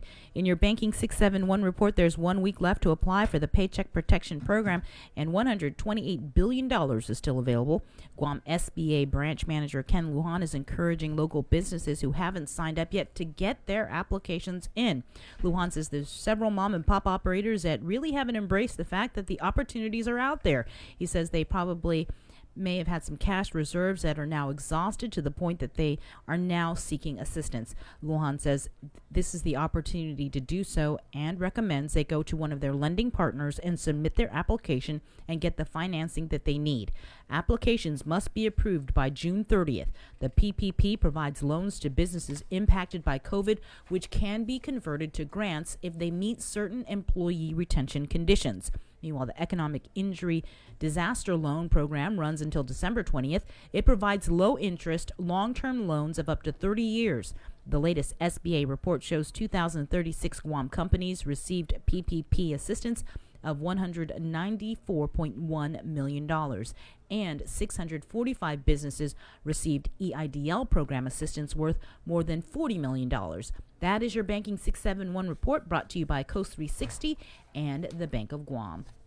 And finally, just a reminder that KUAM will be broadcasting the American Cancer Society's virtual Relay for Life June 26th at 6:30 p.m. on KUAM TV8, and we'll also be streaming it on our social media platforms. And one of the things that we've been asking all of you to do is to participate in the KUAM Dance Challenge. We'll be showing that video and the compilation of videos that we received on the show, but here's a sneak peek. I just got the news today. Things will never be the same. Things will never be the way it was just the other day. Never stay down, stand back up, put your feet on the ground. We all know we must fight to survive. So live life alive, it's alright. Never give up, never stay down, stand back up, put your feet on the ground. We all know we must fight to survive. So live life alive, it's alright. Never give up, never stay down, stand back up, put your feet on the ground. We all know we must fight to survive. So live life alive, it's alright. Never give up, never stay down, stand back up, put your feet on the ground. We all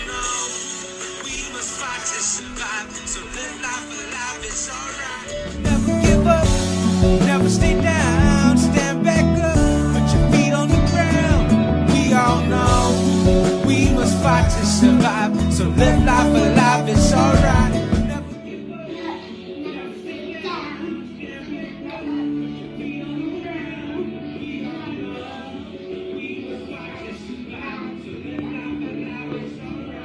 Never give up, never stay down, stand back up, put your feet on the ground. We all know we must fight to survive. So live life alive, it's alright. Never give up, never stay down, stand back up, put your feet on the ground. We all know we must fight to survive. So live life alive, it's alright. Never stay down, stand back up, put your feet on the ground. We all know we must fight to survive. So live life alive, it's alright.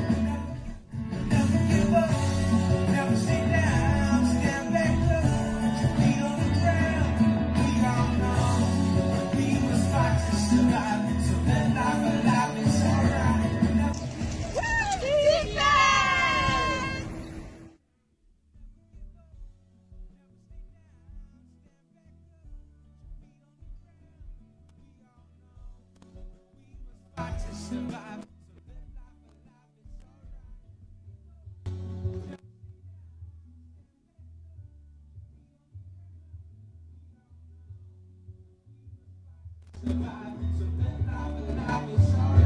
Never give up, never stay down, stand back up, put your feet on the ground.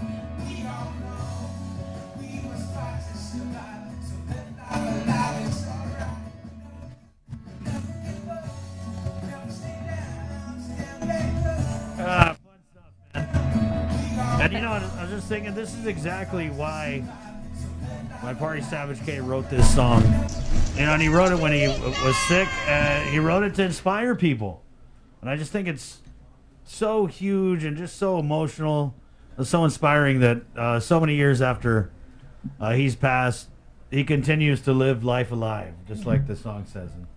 And again, please watch the virtual Relay for Life. It is airing 6:30 p.m. on KUAM TV8, and again, streaming on our social media platforms. And just a huge amount of respect and appreciation to the Guam chapter of the American Cancer Society.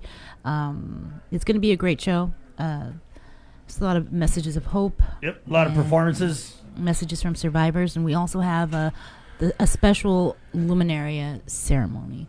It's going to be awesome. Let's do a quick update here with Dave from Department of Labor. Dave, I know you guys are probably too busy to do a TikTok challenge, but if you would, if you could, you would, I know. Oh, yes, of course. You would want to see that. I definitely would. We just brought you on because, you know, people are commenting, wondering about the status updates, if you could. So we'll give you the floor. Just tell us where you're at with processing and releasing of payments for the pandemic unemployment assistance and also the FPUG, Dave? Yes, thanks for allowing me to speak. First, we are now batching on the next payment file for June 2nd, 3rd, and 4th. And that request went in last night, and we'll be moving forward with that. So, so probably in the next 4 or 5 days, there should be another payment going out if everything runs smoothly. Maybe sooner or later. It all depends on how when the batch file comes in, then the requests for the funds are drawn down and received. And once those funds are received, then those batch files will move forward to the bank for payment. So another request for 2nd, 3rd, and 4th has been made and it is being processed as we speak. We have I guess we have a question here. My wife has a transaction number and a pay date showing on her dashboard. A few friends of mine say they got their posting at Coast 360 as of 6 p.m. on June 23rd. She hasn't gotten anything. I'm not sure. She got her posting? I'm not sure what that means. Yeah, a few friends of mine say they got their posting at Coast 360 as of 6 Meaning p.m. that they said that there's something coming in. With the electronic funds transfer, I don't know the procedures. I'm not a financial person. But there may be a day or so from going from one bank funding to the next bank, and maybe that bank holding those funds until it gets into the account.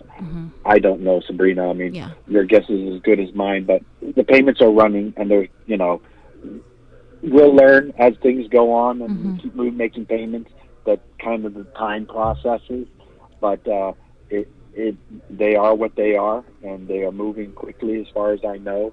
And there may be a 1 day for processing from another bank to another bank.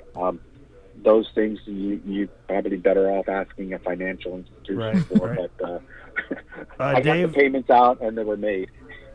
Okay. So you said June 2nd, 3rd, 4th, right? Yeah. So the first payout was $35 million. How much are we anticipating with the next batch? That's when they do that batch file. That's when I'll have a dollar amount. Okay. Because as we're speaking now, the 2nd, 3rd, and 4th, I have people going in and trying to double check and look for possible issues in those claims. Cleaning, as you would say, making sure that all the claims that are batched today are going to be at least had a look and see if there's any issues to any of them. And then we have another crew that's going back to those that had issues and kind of looking at those that from the 30th, 31st, and the 1st. We may not get to all of them, but to those ones that getting another cursory review. So, I have small teams that are being divvied up and trying to work feverishly to move these files on.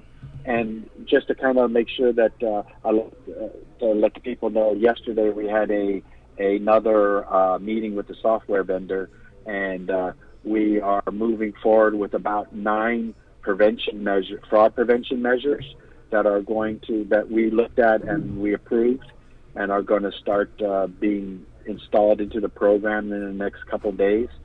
And these fraud prevention measures will mean that those files those claims that are made will go through these measures, and those meaning if you made it through those measures and those are cleaner, and then that means we can batch files farther, more days, because we don't have to manually try to do these fraud prevention measures. It'll be done automatically. So hopefully in the next week or so, we'll have a larger batch to be able to run. Okay. And then we'll quickly get up to present much faster with these measures in place. Can you explain the phone system again? Because I remember you said something like it doesn't have a voicemail, because people are commenting that when they call it, no one answers and it just hangs up. Well, I think I don't know whether it's a fix to the better or for the worse. We were able to get the vendor to put in a busy signal. And that way, now you're complaining that, I get busy signals. Well, that's because every single person that we have on the call is busy working on a claimant or an issue or a problem. Like I said, I've had to my groups are getting smaller because I got one calling in-call applications, one calling in 311, one dealing with problems, a group that are dealing with in-person applications, a group that are going to the libraries that are dealing with those, and then I have a group that are cleaning claims for payments. I got a group that's circling back to those.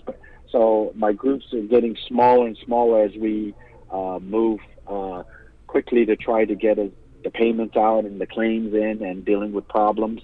But if we are able to get these fraud measures in, then we can batch all the way up to present. That means that group can now circle around and start taking care of problem claims and taking care of getting claims in. And as you can see, those 3 days, which is the 30th, 31st, and 1st, 2 of those days were soft opening. We didn't even announce it. One day was when Monday was the day that we announced the system went live. And I don't have the total amount of claims, but $35 million worth of claims were paid. So that shows that although we might have problems, there's a hell of a lot of people that got clean claims in and that got paid. And so, I do want to say, just don't concentrate on the problems. There are a lot of people that went in and were successful in putting in claims. I don't want to discount those problem claims, but, you can't ignore 3 days, $35 million. That is a feat. And something to say, something is working. It's not just problems. And we are continuing to work tirelessly to get everybody taken care of. There's just so many areas, and we're chipping away at it and doing our best to get as many people paid. And we are doing the best that we can. Well, thank you for that update. Yeah, Dave, maybe I'll try and ring you Friday if we could just get another status of this Yes, batch. so hopefully that batch file will get into DOA, and once that batch file gets to DOA, then we'll know what that total amount will be for those 3 days. And we can get a better picture of the timeline. Right on. Okay. Thanks, Dave. Thank you. Thank you, guys. Take it Have easy. a good day, and I'll You wash too. my hands. Wash your hands. Okay. All right. Okay, bye. I appreciate him coming in. Yeah, I called him. I was like, man, if people commenting, and he was like, for you guys, I will. Oh. Pretty sure it was for you. Good morning. I really appreciate that, though. Yeah, it's good stuff. Yeah, so one of my prims was messaging me that they didn't get it. So I messaged him this morning, did you get it? Wife's checking so far, nothing. Oh, she just got it. Okay, so. Okay. Yeah, people are getting these benefits, and they're big amounts of money because a lot of it's retro and backdated. So I know somebody who got 10,000, some people got 9,000. Yeah. His eyes, what? 10,000? Yeah, but they didn't get anything. Of course, yeah. From March till now, and so there's money that's going to go to bills, to buy food, God. to take care of their families. Right, and I think that's why the governor has wrote some letters to the utilities saying, "Hey, can you not disconnect anybody until we get a majority of this assistance out?" Because you're right, Bree, it's not a $10,000 payday. These people are in a deficit. They haven't worked, a lot of them, in months. And I don't know how they've been keeping the collectors at bay. Well, I do, because there were so many deferrals issued. But take it from me, on a personal level, the deferral's over. Yeah. They're calling, they're being aggressive, and they're asking people to call, and make a payment plan arrangements. right, with the utilities, right? Right. Yeah. They're So- not saying we're going to disconnect you. Correct. But you got to call. on That's July the thing 1st. is, Yeah. you got to call. You got to get your CSR. You got to make that arrangement. And I think with the 12-month thing, people are going to have a hard time with this, Bree, because you have to pay your current bill plus $100 on what your COVID balance was every month. So if your power bill's $200, You pay $200, then you're going to pay another $100 off your balance. It's the same thing with the rent. I mean, Right, you know. yeah. I know a couple people who were evicted during the pandemic. And it comes down to, does the government of Guam have the authority to tell a landlord you can't evict anybody? Because, and how they did it, and I think the Senator Terlali was involved, is they basically the court was closed and they weren't entertaining any, because, to evict somebody, I guess when it gets to a certain point, you get taken to court. Mm-hmm. But a lot of times what really happens as a renter, I know, is you get evicted, you get evicted. A lot of times these people who are getting evicted, they don't got money for a lawyer. They don't got money to file something. They're just like, see a notice, I'm out, Yeah. And that's that. And I think there's a gap, there's a gap in what our leaders are thinking and what's actually happening out here. And, it's unfortunate. But again, with the utilities, I mean, God, they can't just let us slide forever. We got to pay sometime.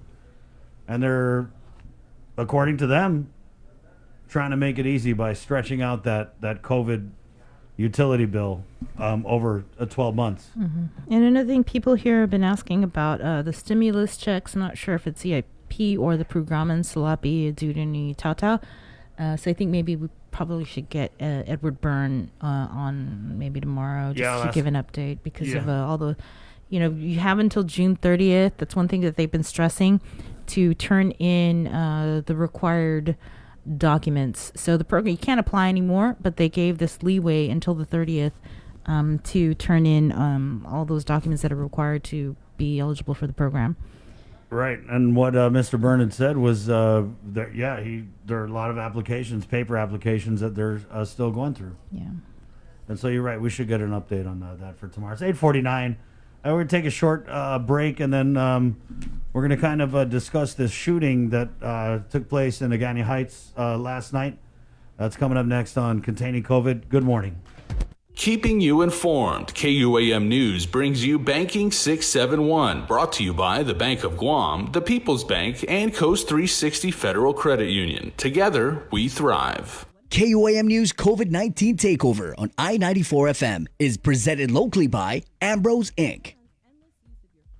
GU Self-Storage, conveniently located near the Harmon McDonald's. We offer affordable rates, online payments, and auto bill pay for your convenience. Plus gate access daily from 6 a.m. to 9 p.m. Call us today at 648-7867 for more information. With the new challenges we're all facing, First Hawaiian Bank wants to make sure you have access to your financial world. With FHB Online and our mobile app, we hope to make banking the least of your worries. Visit fhb.com/digital. We hope that you and your loved ones are safe and healthy during the COVID-19 pandemic. It has been a challenging time for all, but now, more than ever, our cancer patients and caregivers need us. Although we are apart, we stand united in the fight against cancer. The American Cancer Society Guam is excited to announce our first virtual Relay for Life. Join us on Saturday, June 27th at 6:30 p.m. on KUAM TV 8, as well as on I-94 FM and streaming on KUAM News digital platforms.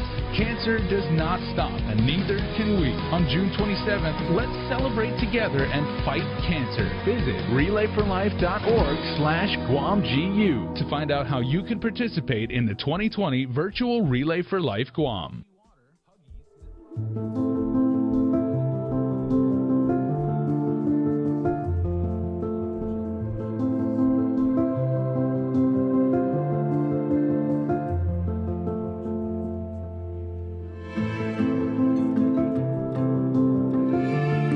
Be healthy.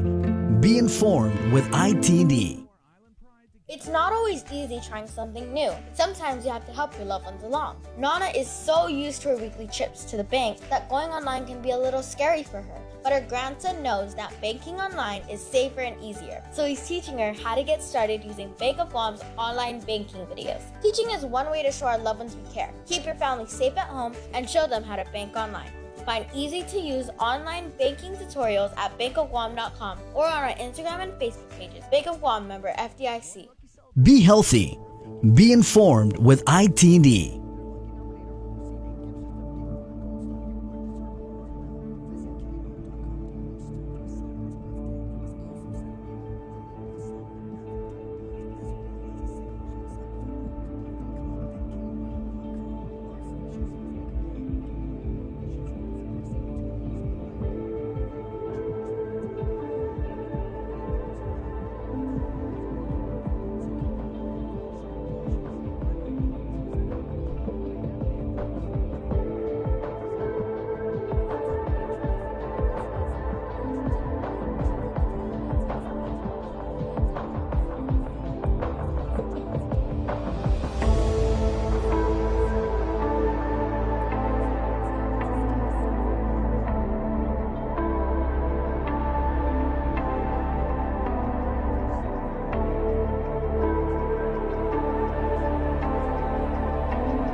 Construction signs, sublimation, promotional items, and so much more. Victoria Printing. For 30 years, we've been your one-stop printing for all your needs. Call us today. Located in Tamuning across the Lupang Beach Tower. Call us at 649-4581. Victoria Printing and Graphics. Let us help you with your company printing needs. Trusted on Guam for 30 years.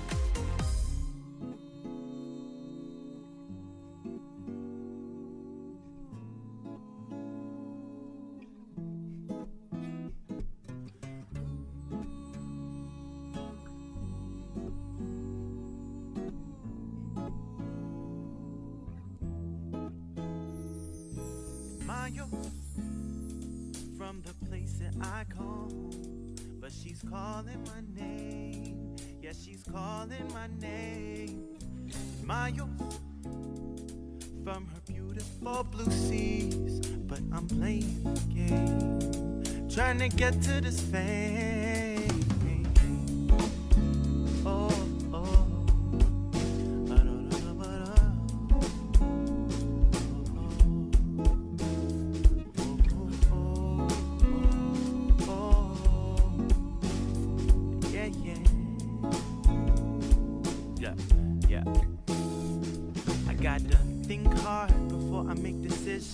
Think about what I've earned and what's given. Think about my future and my love. Play some ball, mess around. Hey, good morning, containing COVID. Mix some seeds with some bees and make a book. Too many trees, they be starting to hurt my lungs. Love this one, man. Reed Meyer, the son of the longtime Guam Major League pitcher R.A. Meyer. Also an announcer, librarian. That's how old I am. I don't really know some of these kids, but you know, I know your dad. That's 8:57. Good morning. So there was a shooting in Agana Heights yesterday. I was heading home. We got the call, and I was able to. It was right across from former Governor Carl Gutierrez's house in Agana Heights. We don't know much. What do we know, Brie? What is GPD saying? Well, they responded to a report of a shooting yesterday afternoon on Chalan Tutuhan, as you mentioned, across from the former governor's house. They took in a person of interest into custody. The Criminal Investigation Division detectives were interviewing this particular individual, but we haven't heard or gotten an update from the Guam Police Department just yet on the status of that person that was taken into custody.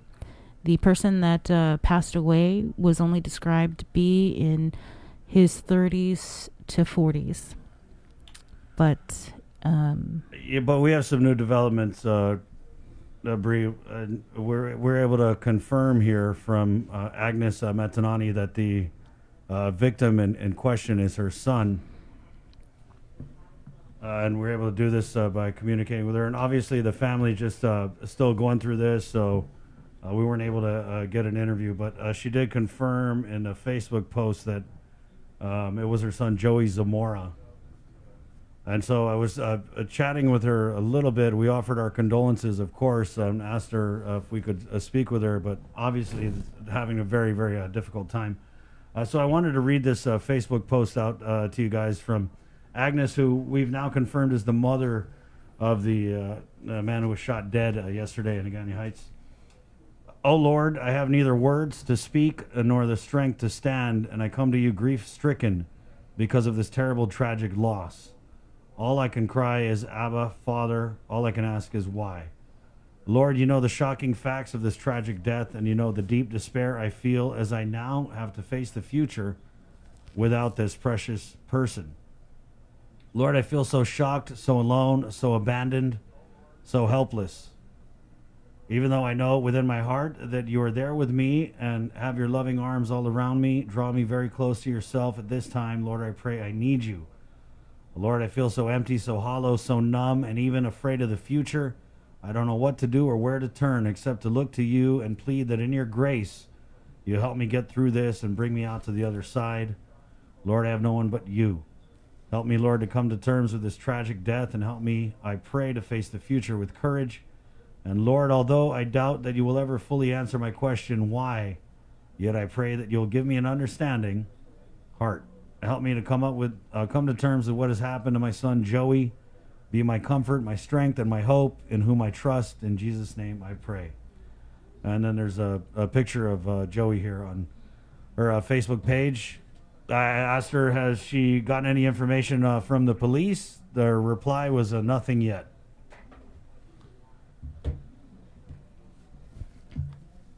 And we will have a update on the shooting tonight on primetime. Yeah, we will. So just wanted to share that because that was something that we had saw on the social media out there. It's 9 o'clock. We're KUAM FM in Hagatna, Guam. It is containing COVID. It's proudly brought to you by Calvo Enterprises, IT&E, Ambrose, Coast 360, and the Bank of Guam. Let's go to the phones now where we have Rodney on the line with he's got a complaint about the unemployment assistance here. Rodney, good morning.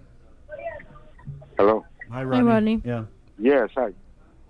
So your complaint is that you believe you're not getting the full pandemic unemployment assistance benefit? As it was described and laid out. And everybody, it's not just me, it's everybody.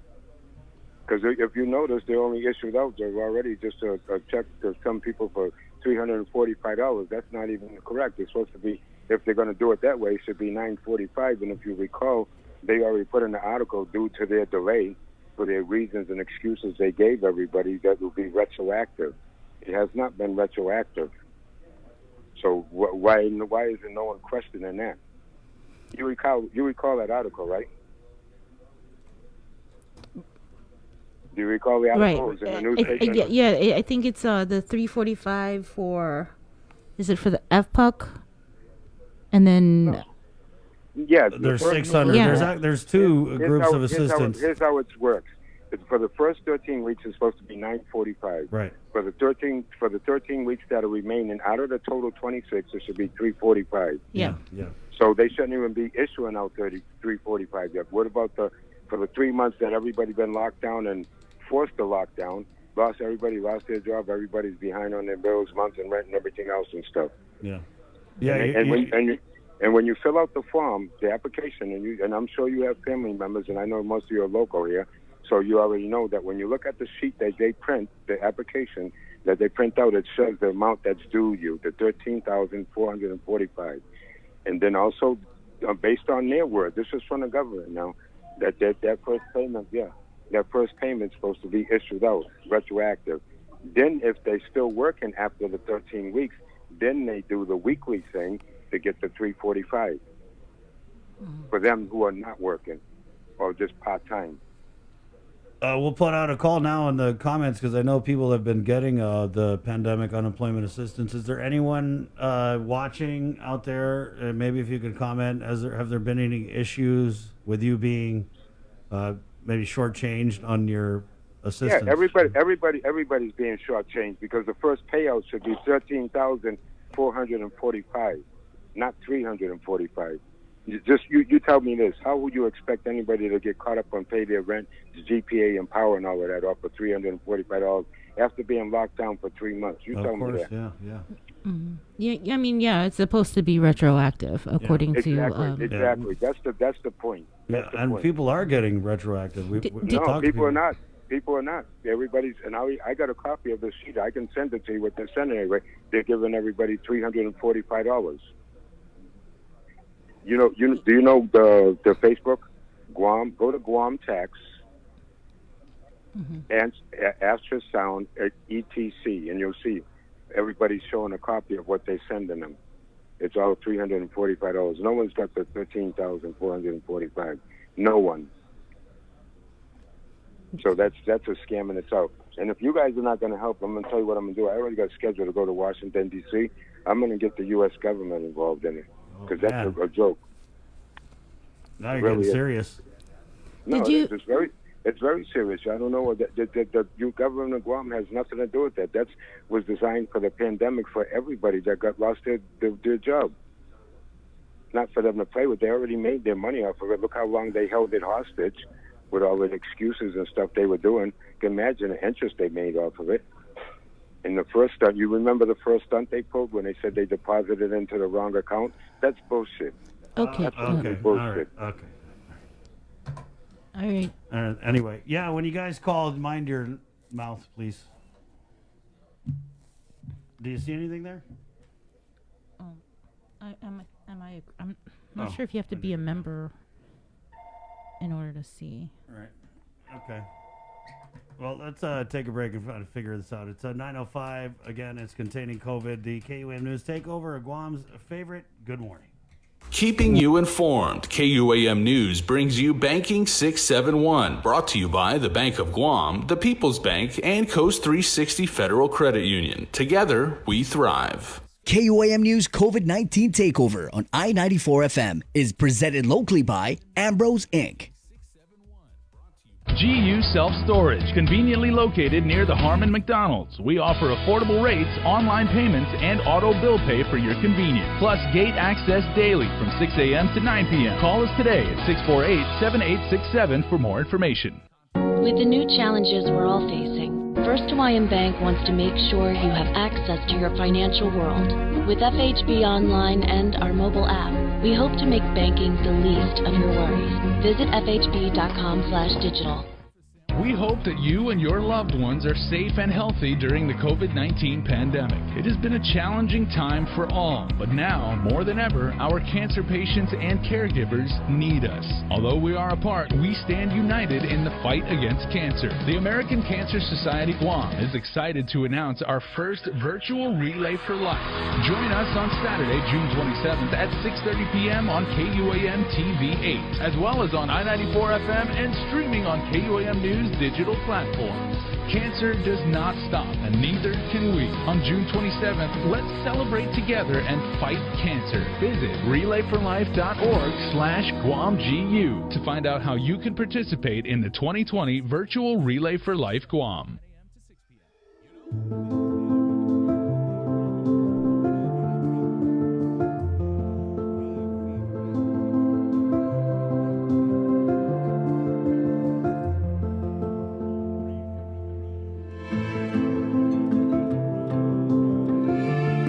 Be healthy.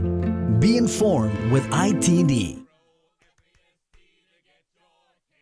It's not always easy trying something new. Sometimes you have to help your loved ones along. Nana is so used to her weekly trips to the bank that going online can be a little scary for her. But her grandson knows that banking online is safer and easier. So he's teaching her how to get started using Bank of Guam's online banking videos. Teaching is one way to show our loved ones we care. Keep your family safe at home and show them how to bank online.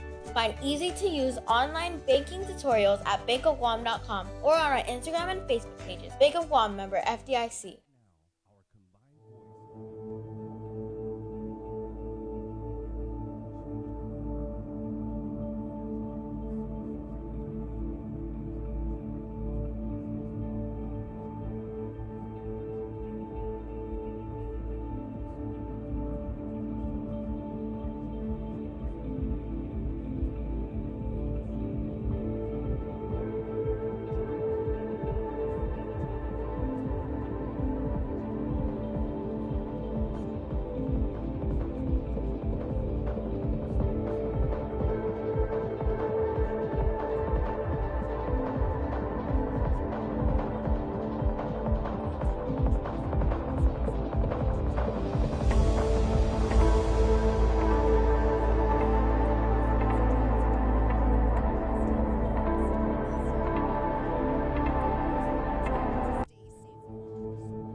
Be healthy.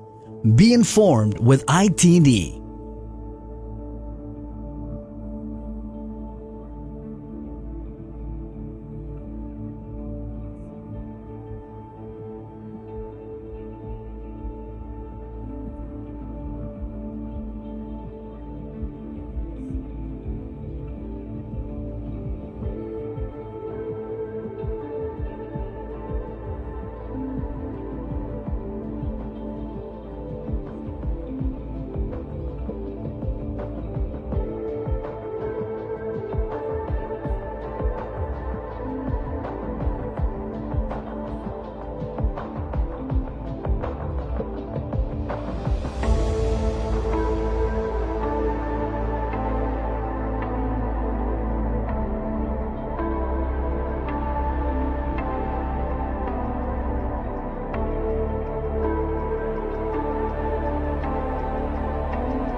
Keeping you informed, KUAM News brings you Banking 671, brought to you by the Bank of Guam, the People's Bank, and Coast 360 Federal Credit Union. Together, we thrive. KUAM News COVID-19 Takeover on I-94 FM is presented locally by Ambrose Inc.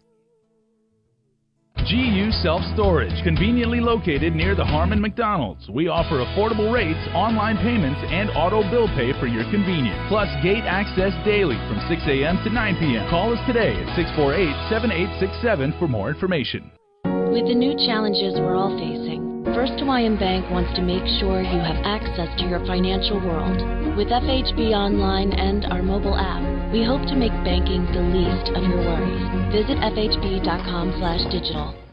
We hope that you and your loved ones are safe and healthy during the COVID-19 pandemic. It has been a challenging time for all, but now, more than ever, our cancer patients and caregivers need us. Although we are apart, we stand united in the fight against cancer. The American Cancer Society Guam is excited to announce our first virtual Relay for Life.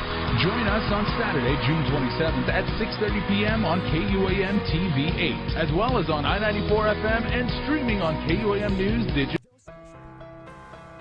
Ha'afare.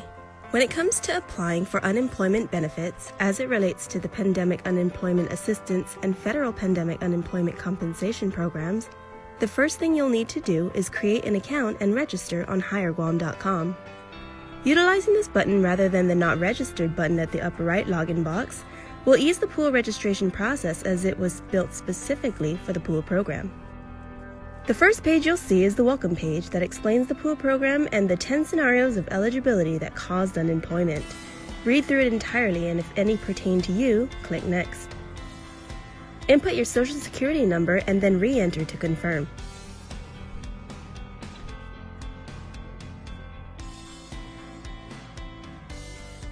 Notice at the top of the page, the eligibility section is completed and the registration process begins.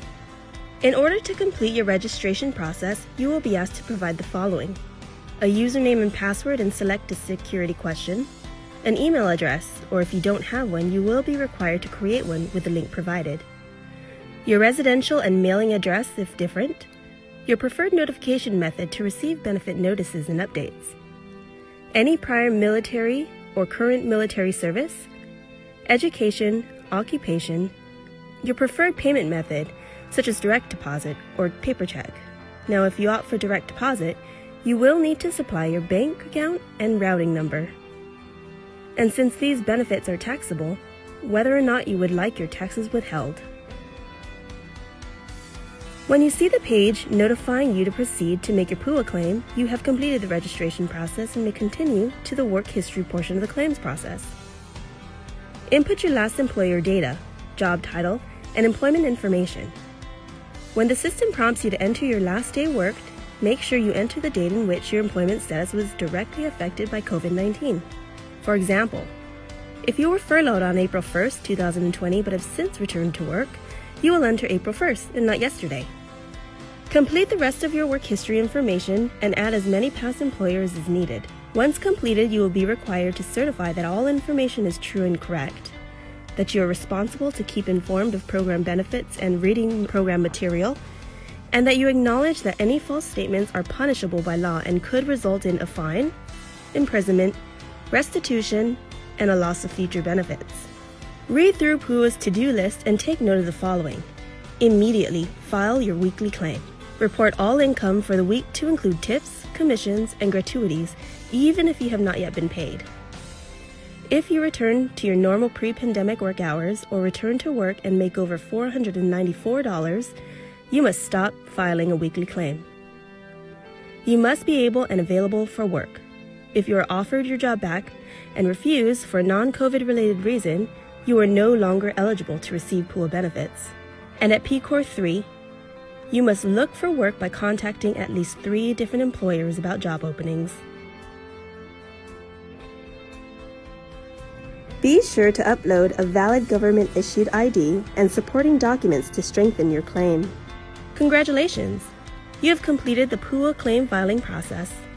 It's time to file your weekly claim. Click on the File Your Weekly Claim button to proceed. Read through the explanation of the weekly certification process and advisories before proceeding. Notice that the weekly certification process begins the week in which you claimed as your last day of work. Answer each page honestly and input additional information as required.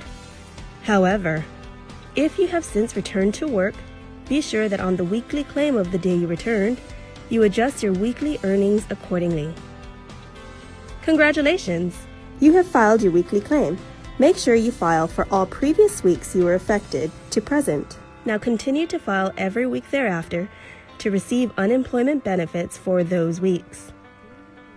For more information on how the Guam Department of Labor can assist you, visit our website at dol.guam.gov.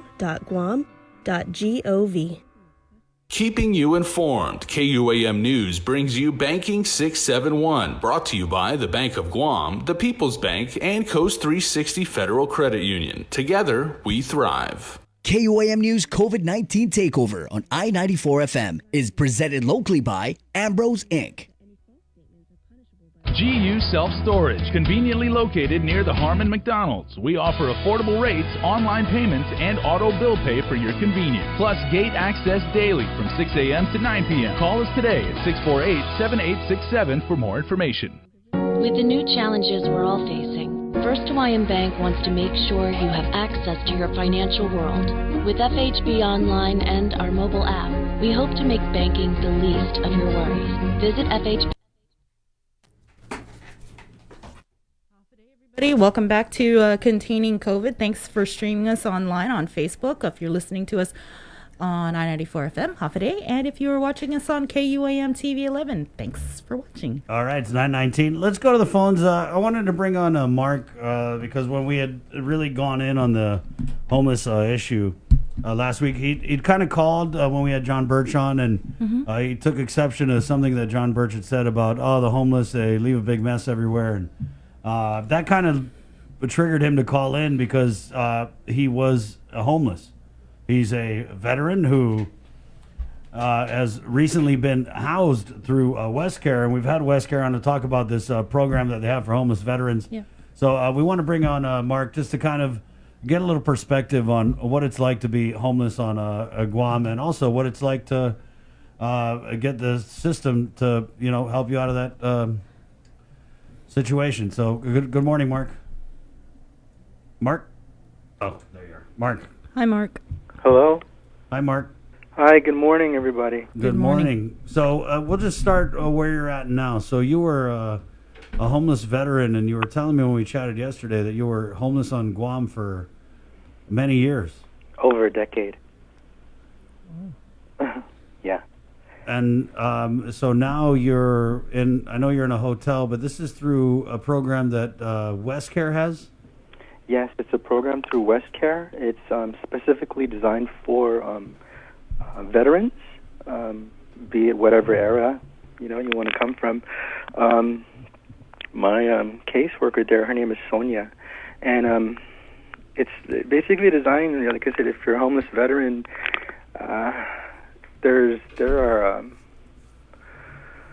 things in place, programs in place, assistance in place, if they don't know, or if they know someone who is a homeless veteran, to let them know that, there's outreach out there that you can seek, and they'll assist you, in whatever you need, whether it be, food or housing or even mental health, I was one of those people that I didn't realize at the time, but I actually needed all the assistance, that all these programs had to offer. Mm-hmm. You said you were homeless for 12 years? Over a decade. Over a decade. Sabrina, yeah. And when did you get assistance? Actually, I've actually been working with WestCare since I want to say 2014. Mm-hmm. I'm also one of those homeless that you guys were mentioning, that some people decide to remain homeless, so to say. Yeah, I know, Mark, and that's also what I wanted to bring you on, is we had talked with Mr. Birch, and we hear this a lot from people, is they say, they just want to be homeless. And I know that's an oversimplification, but you were telling me yesterday that you agree in some ways that a person who is on the streets, living on the streets, needs to come to some sort of crossroads in their mind where they want to make that change. Yes, Can you kind exactly. of explain that a little bit? Well, for me, in my situation, it deals with mental health. My issues were I had these issues, that needed to be addressed, through mental health and through the assistance of drug therapy. To be honest with you, I can let you guys know, the issues I was dealing with that were, I want to say, keeping me on the streets and homeless are things I wasn't aware of. I was in denial. I didn't know I was depressed. I didn't know I had all these other underlying issues, that I had, personally through my experiences with my family, and also through my experiences through the military. And also, being homeless and on the streets, I was being assisted by friends and people either allowing me to stay, on their couch or have a sleep on their floor, but enabling me to remain homeless, and not being able to totally hit that rock bottom where I needed to be like, wow, I need help, and then seek out, these people and these places that are providing those services. The Guam Homeless Coalition, I believe it's GWRA also, they have this passport to services. Did you ever at any point avail yourself? I did. I've actually been down there twice, as a matter of fact. I even stood in line for a haircut, but I just, it was one of those things where they mentioned, I remember when they did have it set up in the Agani Shopping Center, being homeless, also comes with a sense of melancholy, and not wanting to be around social events.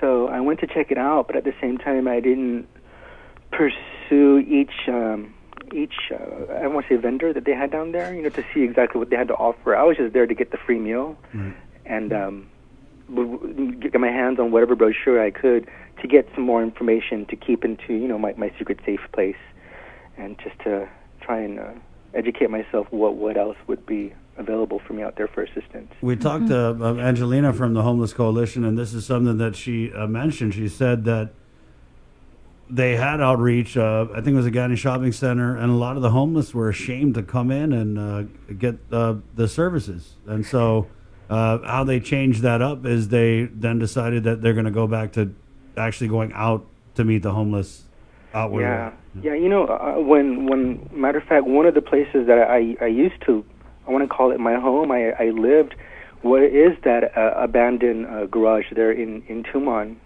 the one that's slated now under Guterres to be become something new. Right. You know, I used to live there on the third floor, guys. What was that like, Mark?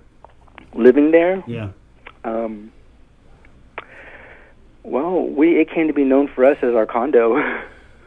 To be honest with you,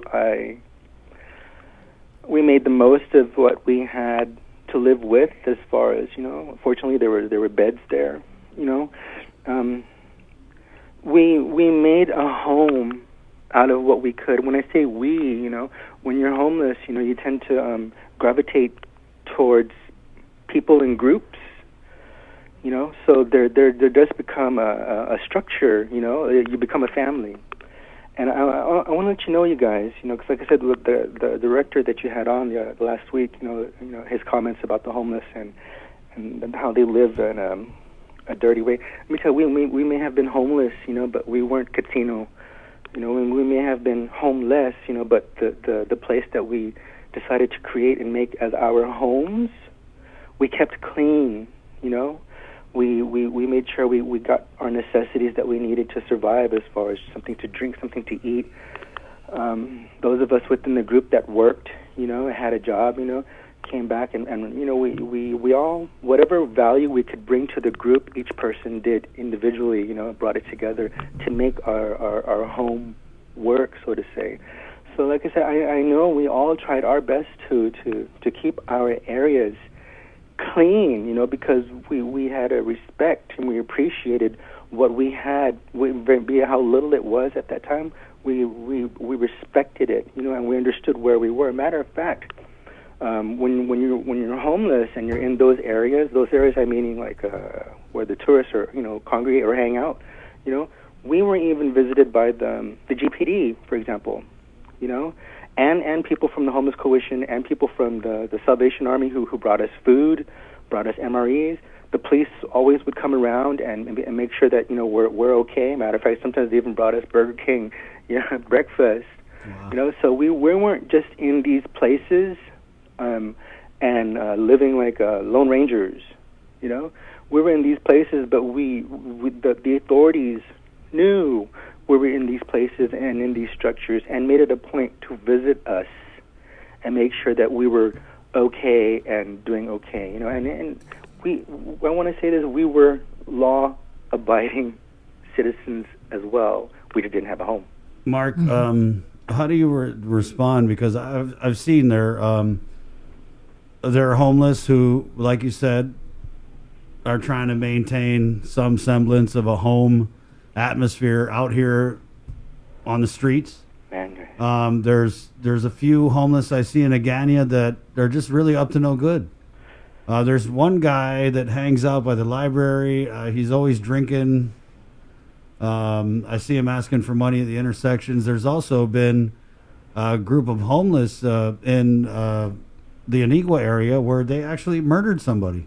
I hear you. Right. And I'm not demonizing the homeless. That's not what I'm about. What I am asking is, how do you respond to that? Because I understand there are those like yourself who, were raised in a way that you want to take care of your surroundings, even if you're living on the street. And then there are those who are just, exactly beyond reach. And so that's why I believe it's a good thing, where when people are, when there's a group or there's a person that you can designate as being homeless, that the authorities need to step in, and document them where they're at, and make that connection with these people to let them know, hey, you're going to be held accountable should anything happen in your area, and plus it also gives that opportunity for outreach, for anybody dealing with the homeless, that, hey, there's people over here, or there's a person over here that might need your assistance. Also, along with the so-called troublemakers, it's possible they have mental issues that they either know or don't know that need to be addressed, and maybe they just need to be on some medication. Yeah. And that's where we talk about the shortcomings of behavioral health. I mean, this is a department that's been underfunded for, I want to say, decades. Yeah. Like I said, guys, I'm one of those people, I'm not ashamed to say, I'm on medication, and I am thankful for my medication. Why? Because it's helped me, committing myself to medication has helped me get to this point right now where I can say I'm on my way to being one of the success stories, for WestCare and for the VA homeless program. But part of me getting on to this phase of my life is admitting that I got issues, and accepting medication therapy and seeing it through faithfully.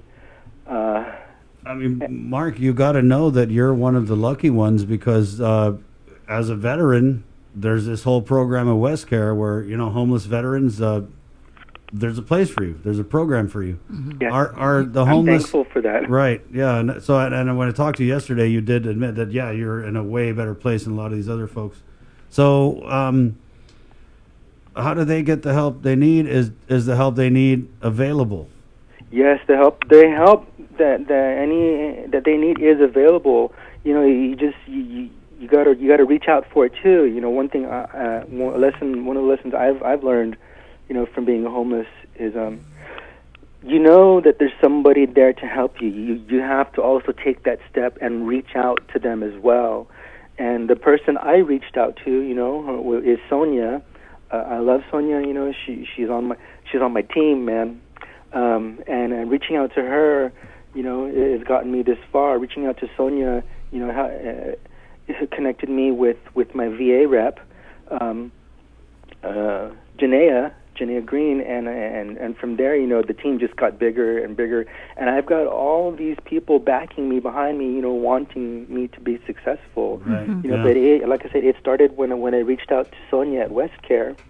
I have her number if anybody's interested. You know, that's one way to get started. You know, get connected, and her number is 482-9001. And I was speaking with Sonia a couple of days back, you know, and one of the things that she always mentions to me, you know, before we hang up on our conversations is, you know, if there's anyone that I know, you know, military vet, you know, in a situation, homeless, you know, that, you know, to outreach to them and let them know that, hey, there are services available, you know, to get you off the street. You may not want to get off the street right now, but that just so you know, in the future, should you decide that, hey, I'm ready to come back to reality. I'm ready to come back and be a productive person, you know, of society. This is one way to get it started. You know, give Sonia a call. Mark, I wanted to ask you though. You said you'd been homeless for over a decade, and you had been availing yourself of services from the Passport to Services program, and you received help from different people while you were staying at the garage in Tumon. Yes. What then was that turning point for you that you wanted to come back to reality, like you said, and change your life and turn things around? Coronavirus. You know, realizing that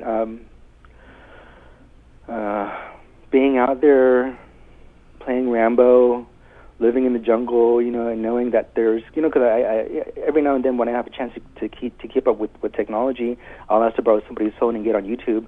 And then in December, I discovered, you know, that there was this coronavirus going around town.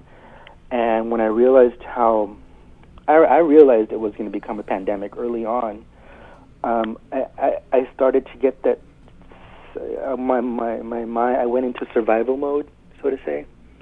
And then that's when I'm glad I kept every brochure and every number. As a matter of fact, it was. I'm so thankful. I'm glad this came full circle. It was your show, Sabrina and Chris.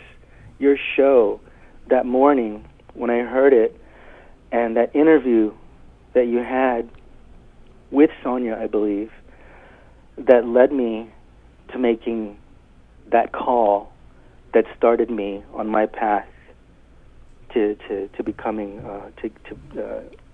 getting housed and everything. Man, Mark, you know, thank you for that, and that's why we, you know, do this show, to get the people like Sonia out there to tell people like you who might not know that there's help for you. Matter of fact, your show is still running, and I was already in the process of hooking up with Sonia. Wow. You know, the day I called. So I want to say thank you guys, you know, for what you do and the information you put out. It is worth. It has value. It educates as well, you know, and it does reach those people who need to be reached, who want to be reached. And I appreciate it, and I'm thankful for you both, you know, and like I said, everything you have to offer and bring value, you know, to this universe.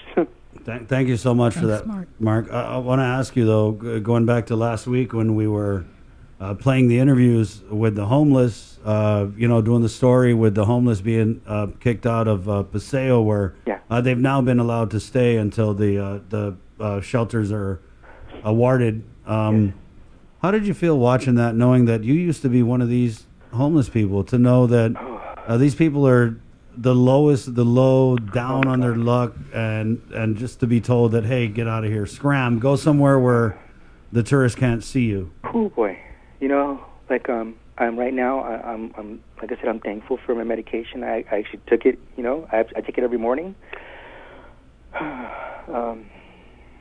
It broke my heart, you guys. Why? I know those people.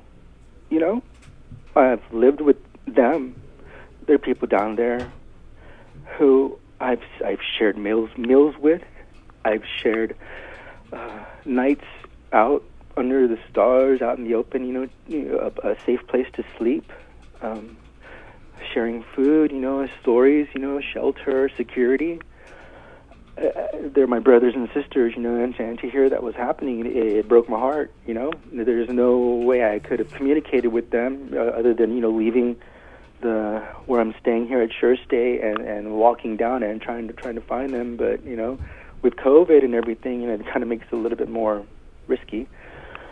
It broke my heart. I'm thankful though to hear that they're allowed to stay there, and I saw a little thing this morning, I guess, with Lieutenant Governor Tenorio stating that there's something in the process. I just wish that the something in the process would just be stated and then set into motion and then stuck to, see it through. Because, like I said, these people who are homeless, they shouldn't be thought of as the bottom of the food chain, because they're human beings just like any one of us. I'm pretty certain that nobody in their life ever decides that one day I want to be homeless. Things happen in life. That's the reality, and you never know who's at. Any one of us is at risk to being homeless. Look at me. I'm a military veteran.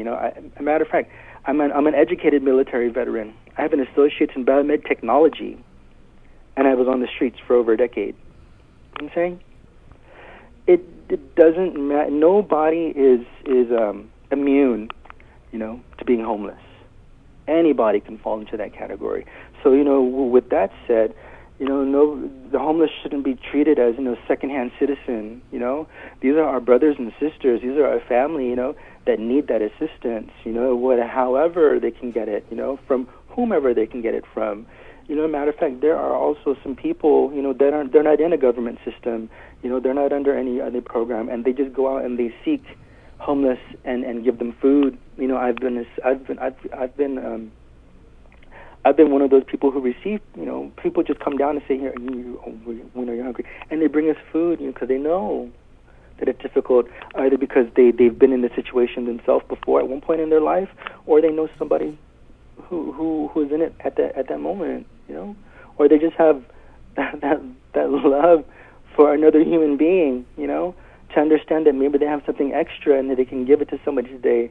Someone today is not going to go hungry. Mark, people used to say that Guam was a good place to be homeless. And I know they said this, recently as a couple years ago, right? Because we are a generous and giving community.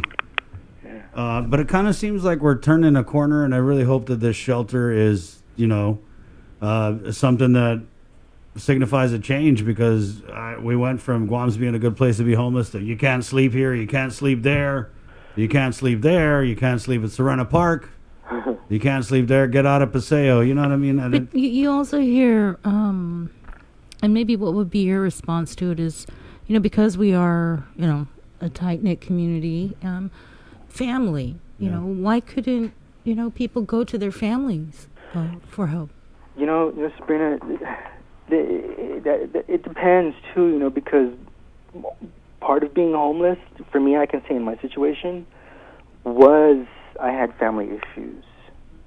So sometimes, you can't reach out in that direction toward your family. But thank goodness, that family on Guam, if I'm a local, extends more than just your immediate family. It it extends to your friends, to people that you meet on the street, that you become your adopted family, to these programs, that are available, like I said, I look to Sonia now like as a sister, even here at the hotel that I'm staying at Sure-Stay, the management, Joanna and the people, the staff here, like Aga, my trust for them is more like I feel like they're my brothers and sisters. They're my family now.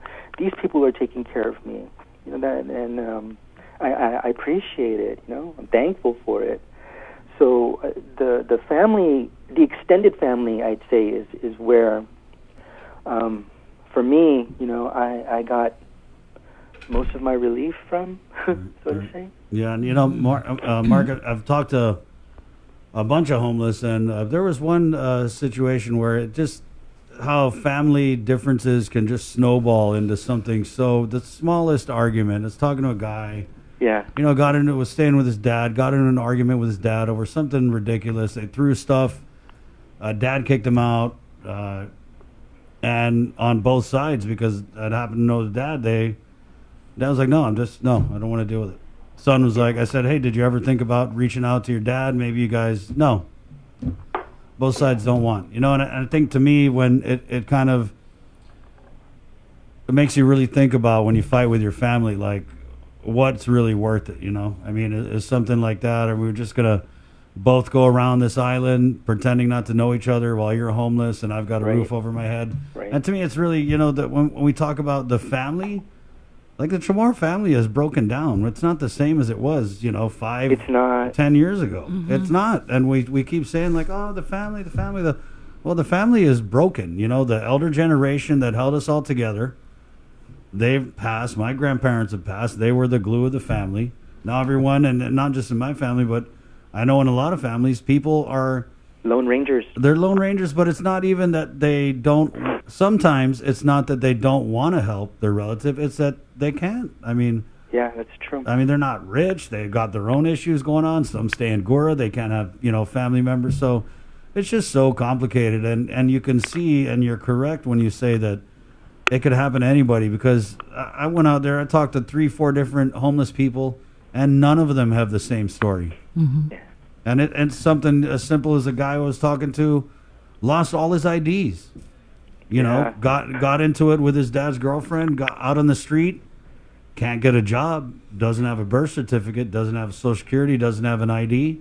That was an issue for me at one point in time. Right. I had no document. It's crazy how we take it for granted. I got like 3 IDs in my car, and I flip when I can't find my driver's license. But Can you imagine just with no ID in a situation like this? You don't exist. That's true. Documents are very important. Very important. I have documents now, and I have copies of my documents. Yeah. And I put them in different stash places just to be sure. Guys, there's one other thing I want to mention, for the homeless vets, that would help them out also, because it's possible that, they're being housed by either family or friend, and, they don't have their own place, so to say. The only way, that this program works, is if the veteran has no place to turn to, so if they're being housed, whether it be from family or from a friend, they're actually cutting them off from services. The best thing that I can suggest for anybody housing a homeless veteran is to bring them, or let them know, bring them to the attention of West Carey. Let them know, hey, I have a homeless vet. I'm housing him right now, but, the situation is I'm pretty sure they're better off in your care, to enable them, to receive these services. Otherwise, technically, if you're being housed, you're not considered homeless, and it kind of, I don't want to say restricts you from, but you're kind of missing out on access, right? To being able to qualify for the program. How many homeless vets do we have out here, Mark? Wow. Because I know that Henry is one. Henry's kind of new to Guam, came in the last year. He's over here at Harmon McDonald's intersection, sometimes with a sign. He's a Marine. I've seen Henry. When I've seen Henry on the side of the road, I've been a passenger in a car, but I always holler out to him and tell him, Henry, call West Care. Henry, call West Care.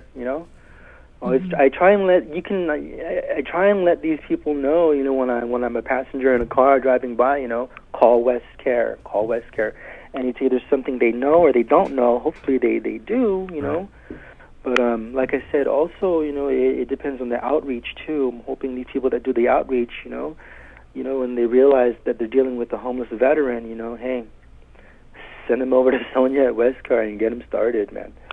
Right, and let's talk about that, Mark. So you went from being a street homeless to now you're. This is a transition for you. I know you're in a hotel, but you were telling me yesterday that you're going to be transitioned out to your very own place to stay. Yes, I'm still looking for a place right now, and that's going to be under Gura's HUD-VASH through the VA. But I've already gotten my initial screening, and there's some documents I still need to turn in, and I'm in the process of finalizing that. But I have the A-OK to find a place to stay of my own. You know, like I said, it's just a start, guys. You know, and then from there, you know, they're going to also help me out with job assistance. You know, and what I plan on doing when I come back to society and working, you know, I intend to find my place, you know, in working with the homeless. You know, not just veterans, but the homeless. Period. You know, everyone. I want to. I know I'd have to become a counselor or social worker. You know, so there's some schooling I'm going to have to go through, and thank goodness I still have my GI Bill. You know, I'm going to tap into that. But my intention is to sink my nails, my teeth, you know, into this homeless issue on this island. So glad to hear that. I want to put a dent in it. You know, I want to bring value to it. I want to give back as well. But until then, I stay here at the Sure Stay over here in Barrigada, and these people, let me tell you, I feel like they treat me like a king here. I'm fed 3 times a day, hotel food. You know, I'm thankful. I feel spoiled. Like, you feel guilty, I bet, a little. Exactly, I feel guilty a little bit. You know how good how good I'm being treated here. But that's what they do. That's what they do. Mark, That's who they are. Let me ask you, right? So, homeless over a decade. You started researching coronavirus in December. You heard Sonia from Westcare on the show. You made the call. That first night, in a place with 4 walls and a roof, what was going through your head? I passed out. I was so overwhelmed. It was one of those, is this real? Yes. You know, I had the conversation with myself, is this happening? I was like, wait, you know, when I first walked up to my room and I used the key to open it, I walked in, I was like, I'm in a room, you know, there's aircon, there's TV, I have food, there's a running shower with hot water, all of those home amenities, you know, that are now at my fingertips, you know, and because I finally decided to give in and I reached out, you know, for help, and I got so overwhelmed I passed out. So it wasn't until I woke up at like maybe 3 o'clock in the morning, and I had myself a nice hot shower, and I started to enjoy, you know, what like right now I'm sitting in my room, I'm looking around and I see you guys on the TV, I'm waving hi, and then there's aircon, you know, there's a window I can see out, there's a nice view. There's still breakfast sitting on my counter. I've eaten half of it. You know, I've got iced coffee in front of me. You know, this is the life that every person deserves. You know, to have these things available to them. You know, so like I said, I'm not certain that a homeless person that's deciding to remain homeless, you know, wants to live that for their entire life. But at some point in time, you know, something will click, you know, and they're going to want to come back to reality. But I'm glad I did. Yeah, and I mean, what you're saying about this it's basic. I mean, for us to treat humans decently, especially those of us who are, you know, more fortunate than others, and I believe it's the responsibility of our government to also. I agree. Treat people with humanity, I mean, compassion. You're talking about things that, you know, we take for granted, and you're right. Everybody deserves a home. What was it like, though, when you made the call to Sonia? You wanted to change your life. Were you still staying at the condo, as you called it? No. Actually, at that point, I was being housed by a friend up in Jigo. I was being allowed to sleep, you know, on her floor, but she has issues also, and because I had started my medication therapy through CBOC with the VA, my body was going through a period of adjustment to the medication, so it was kind of lethargic. And what she saw in me kind of reminded, because she had just gone through a death of her daughter, and seeing me in that lethargic state was kind of bringing back that memory of seeing her daughter. So it wasn't, the living arrangement wasn't working out for her. So, you know, I was no longer welcome to say that. And I understand, you know, where she's coming from. You know, we've been friends for a long time, you know, and we're still friends to this day. But I didn't want to, I understood for her to see me going through that process, you know, knowing that, you know, she had just lost her daughter and seeing her daughter go through a similar process. So I had to remove myself from that situation. And matter of fact, that morning when it was brought up to my attention to remove myself from her home, that's the same morning I heard you guys' show, and that's the same morning I made the call, you know, to Sonia and reached out to her, and then Sonia hooked me up with the services, you know, that WestCare has to offer, and eventually hooking me up with the VA and getting my way to being housed. Mark, we'd like to ask you to end with a message to our elected leaders and to the homeless out there. What would you say to them? Guys, the homeless, I don't want to say homeless situation, I'm saying the homeless. The homeless on Guam, you know, this is our family. These are our brothers and sisters, you know. It's been happening ever since, you know, since before this tourism thing, since before COVID, it's been happening. It's progressed, though, throughout the years. But it's not a new issue. This is old news, you know. These are old issues. Please, you know, get something set in stone for our brothers and sisters, you know, they're homeless, you know, to get them started, get them in. You know, one thing that I had an issue with, you know, was, you know, like I said, these rooms that we were being paid for, you know, for COVID, you know, cost X amount per night. Hey, one of the issues that the director had as far as, you know, the homeless using the restroom was that, you know, there was no place for them to use the restroom because they're locked up. Well, it only costs about $300 to rent one porta potty. You need two, so maybe you're going to spend about $600, one for the males, one for the females, and then you can avoid all those sanitary issues. Like I said, you know, these are our family, and they need our help as a community. You know, it's up to all of us, you know, to do our part, you know, and to see them through. Like I said, for me, one of my intentions, I want to educate myself, become one of these, you know, people to assist the homeless, you know, and one way I need to do, I have to educate myself first, you know. But that's my intention. So you're going to see me on that front line one day. I always tell Sonia, one day, watch this. Watch me, Rhonda. Well, we're looking forward to it, and we certainly thank you so much for coming on to the show and sharing your story. I think it's opened a lot of eyes and ears. Yeah. So. Yeah, thanks, guys. Thank you for letting me share my story. Like I said, my intention today was to reach out to like I said, for anybody who is a homeless veteran or anybody who is housing a homeless veteran, you know, showing them the way, you know, to enable our homeless vets, you know, to be able to receive these services. And I want to thank you for letting me tell my story. Well, thanks, Mark. Yeah, Mark, thanks for coming on. I mean, the thanks is all ours. And, you know, I'll keep in touch with you, and you keep us posted, and let us know when you finally get that place, man. Sounds good. Hey, like I said, you know, I actually had to create a Facebook account to be in contact with you guys sometime last week. So it's still under the works of construction. Like, this is all new to me. I've never had a Facebook. I've never even had a MySpace. So I guess I'll reach out to you through that social media platform. Right. Okay. Yeah. Just message me and I'll shoot you my number. Okay. Okay. Right, thank you, Mark. God bless you. You too. Thanks, guys. Okay. And wash your hands. Oh, yeah, and stay home. Okay, all right, Mark. That's why we do radio right there. Wow. We're going to take a short break, and we're going to continue the good note and end the show next right here on the KUAM News Takeover, Guam's favorite. It's Containing COVID. Good morning.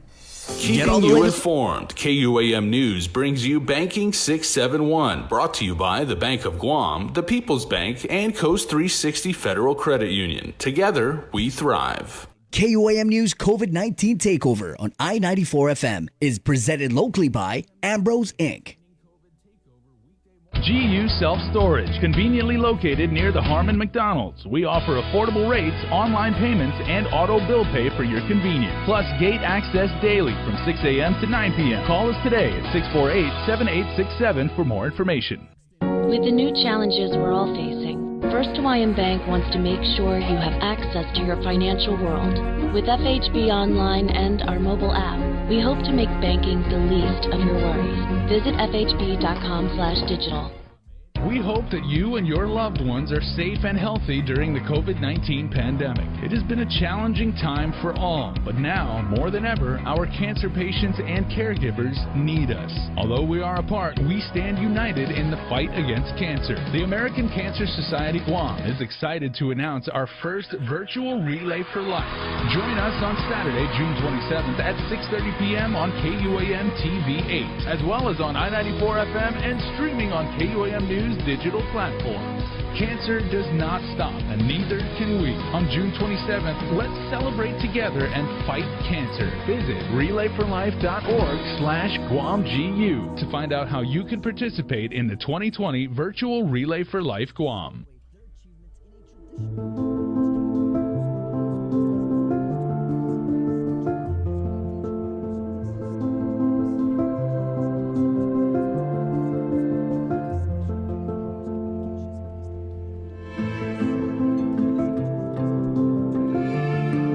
Healthy. Be informed with ITD. It's not always easy trying something new. Sometimes you have to help your loved ones along. Nana is so used to her weekly trips to the bank that going online can be a little scary for her. But her grandson knows that banking online is safer and easier. So he's teaching her how to get started using Bank of Guam's online banking videos. Teaching is one way to show our loved ones we care. Keep your family safe at home and show them how to bank online. Find easy-to-use online banking tutorials at bankofguam.com or on our Instagram and Facebook pages. Bank of Guam, member FDIC. We deliver fresh texts and fresh mixed flavors like no place else.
Hey, good morning. 9:59. So let's end this show on a good note. But that Mark Aperon call, that was just, wow. What an inspiration, huh? Yeah, I mean, And I think people needed to hear that. yeah, they need to hear it without all the clutter, without all the politics. Let's just get somebody who's been there, and let's put them up on and give them a microphone to speak. And I feel like he spoke with authority, experience, and it said so much of it was just really common sense,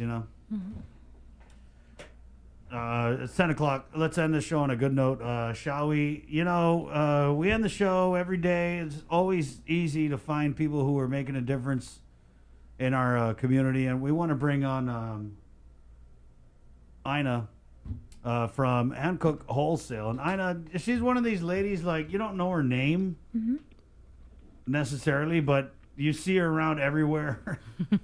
And Ina, I have to apologize because I didn't even know your name, but I saw your picture and I'm like, yeah, that's the lady. Good morning. Right? And you know everybody. You went to GW, which I just found out yesterday. So your classmates? Or wait, did you go to... Yes. You went to GW? Yes. Right. And so, anyway, your classmates are one of my friend's husband. But they said you've always been like this. You've always been very generous, and caring, and that's why we wanted to really bring you on, Ina. And if you could, we're going to play some pictures because you've done just a ton of donations with Hankook Wholesale. So we're going to give you the floor, Ina. Just tell us when you decided to help, how you helped, and how it worked out for you, and the people you helped. So go ahead. Day. Yes, good morning. Chris and Sabrina, thank you so much for your update. Yes. Yes, I've been living in Guam for 38 years. My father passed away when I was 2. My mother passed away in Guam when I was 16. So my heart fell with all the senior citizens. I'm not rich, but my mom always taught us, share before you eat. So I felt it's a small little thing to support and help, but a lot of people appreciate. So I could not stop. My heart always run for those people who need little help. Mm-hmm. And I'm looking at the pictures. You've been just going on a donation spree. Yeah, I'd like to introduce our group, Korean Bowling Association. I've been involved in for almost 30 years. We've been doing a volunteer beauty service at Guma Tranquilidad for 12 years. And that's all. Manamko's there with the senior citizens.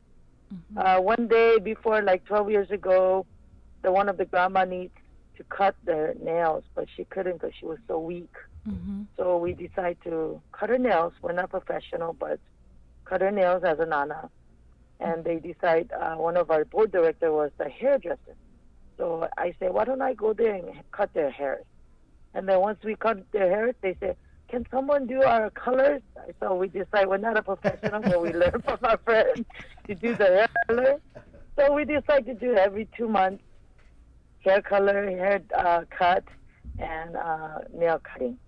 So our heart fell already with the Guma Tranquilidad senior citizen residents there of 50.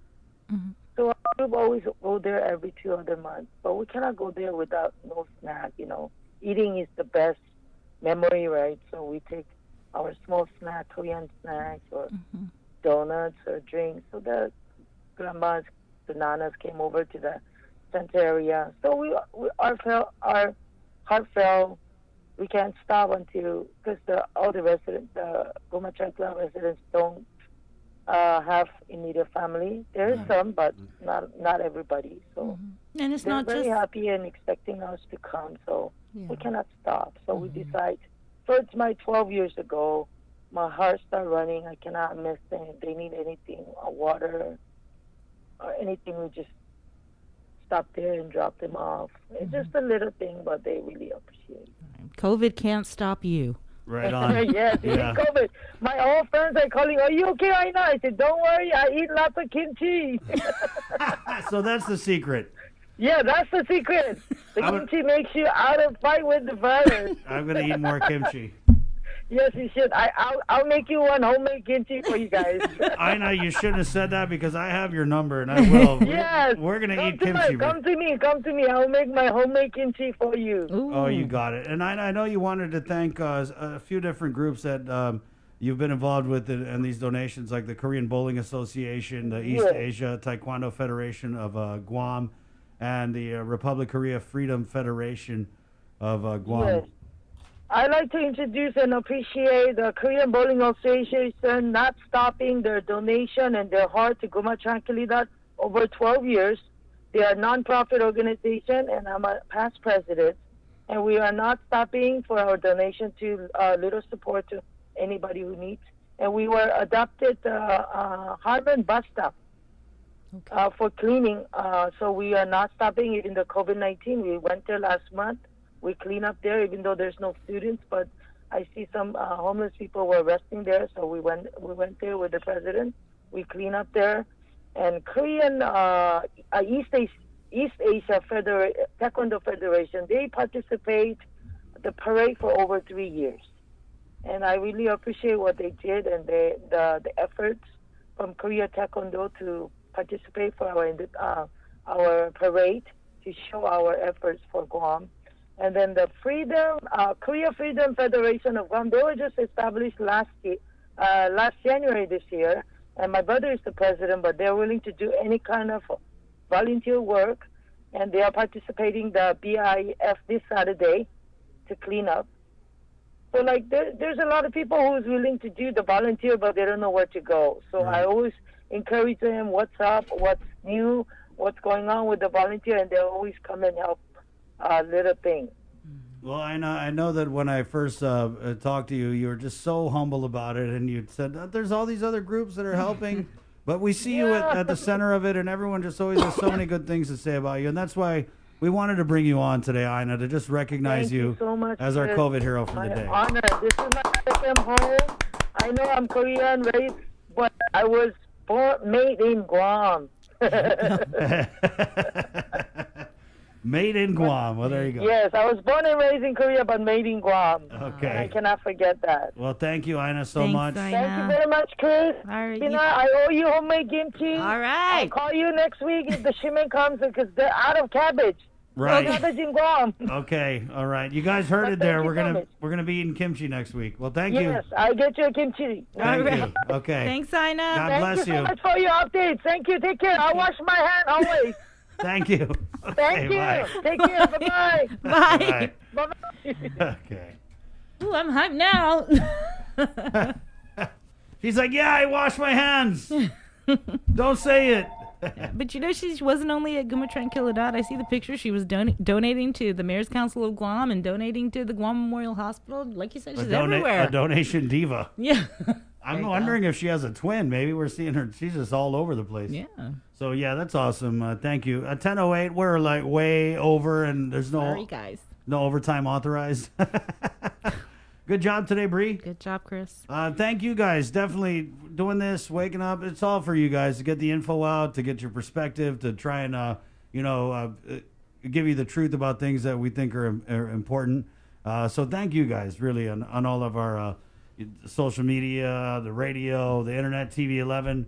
Thank you guys so much. Can't thank you enough. For Sabrina, good job today. Good job. Any particular song you want to go out with, Bree? What, a little JD Crutch? Yes. Okay. JD Crutch is always good. Bree always wants to hear either Hagu, any of the 12,000 versions, or JD Crutch. She don't know the name of the song. She's like, yeah, JD Crutch. So, JD Crutch, I love this one. We'll leave you a little bit of a Tok Tok Magi. Okay, 10:09. Good job, Bree. Good job. Hey, for Thanks, everybody. Containing COVID crew, Jacob, and of course, Ken Sanity on our digital stream team. My name is Chris. Hasta. Adios. Bye.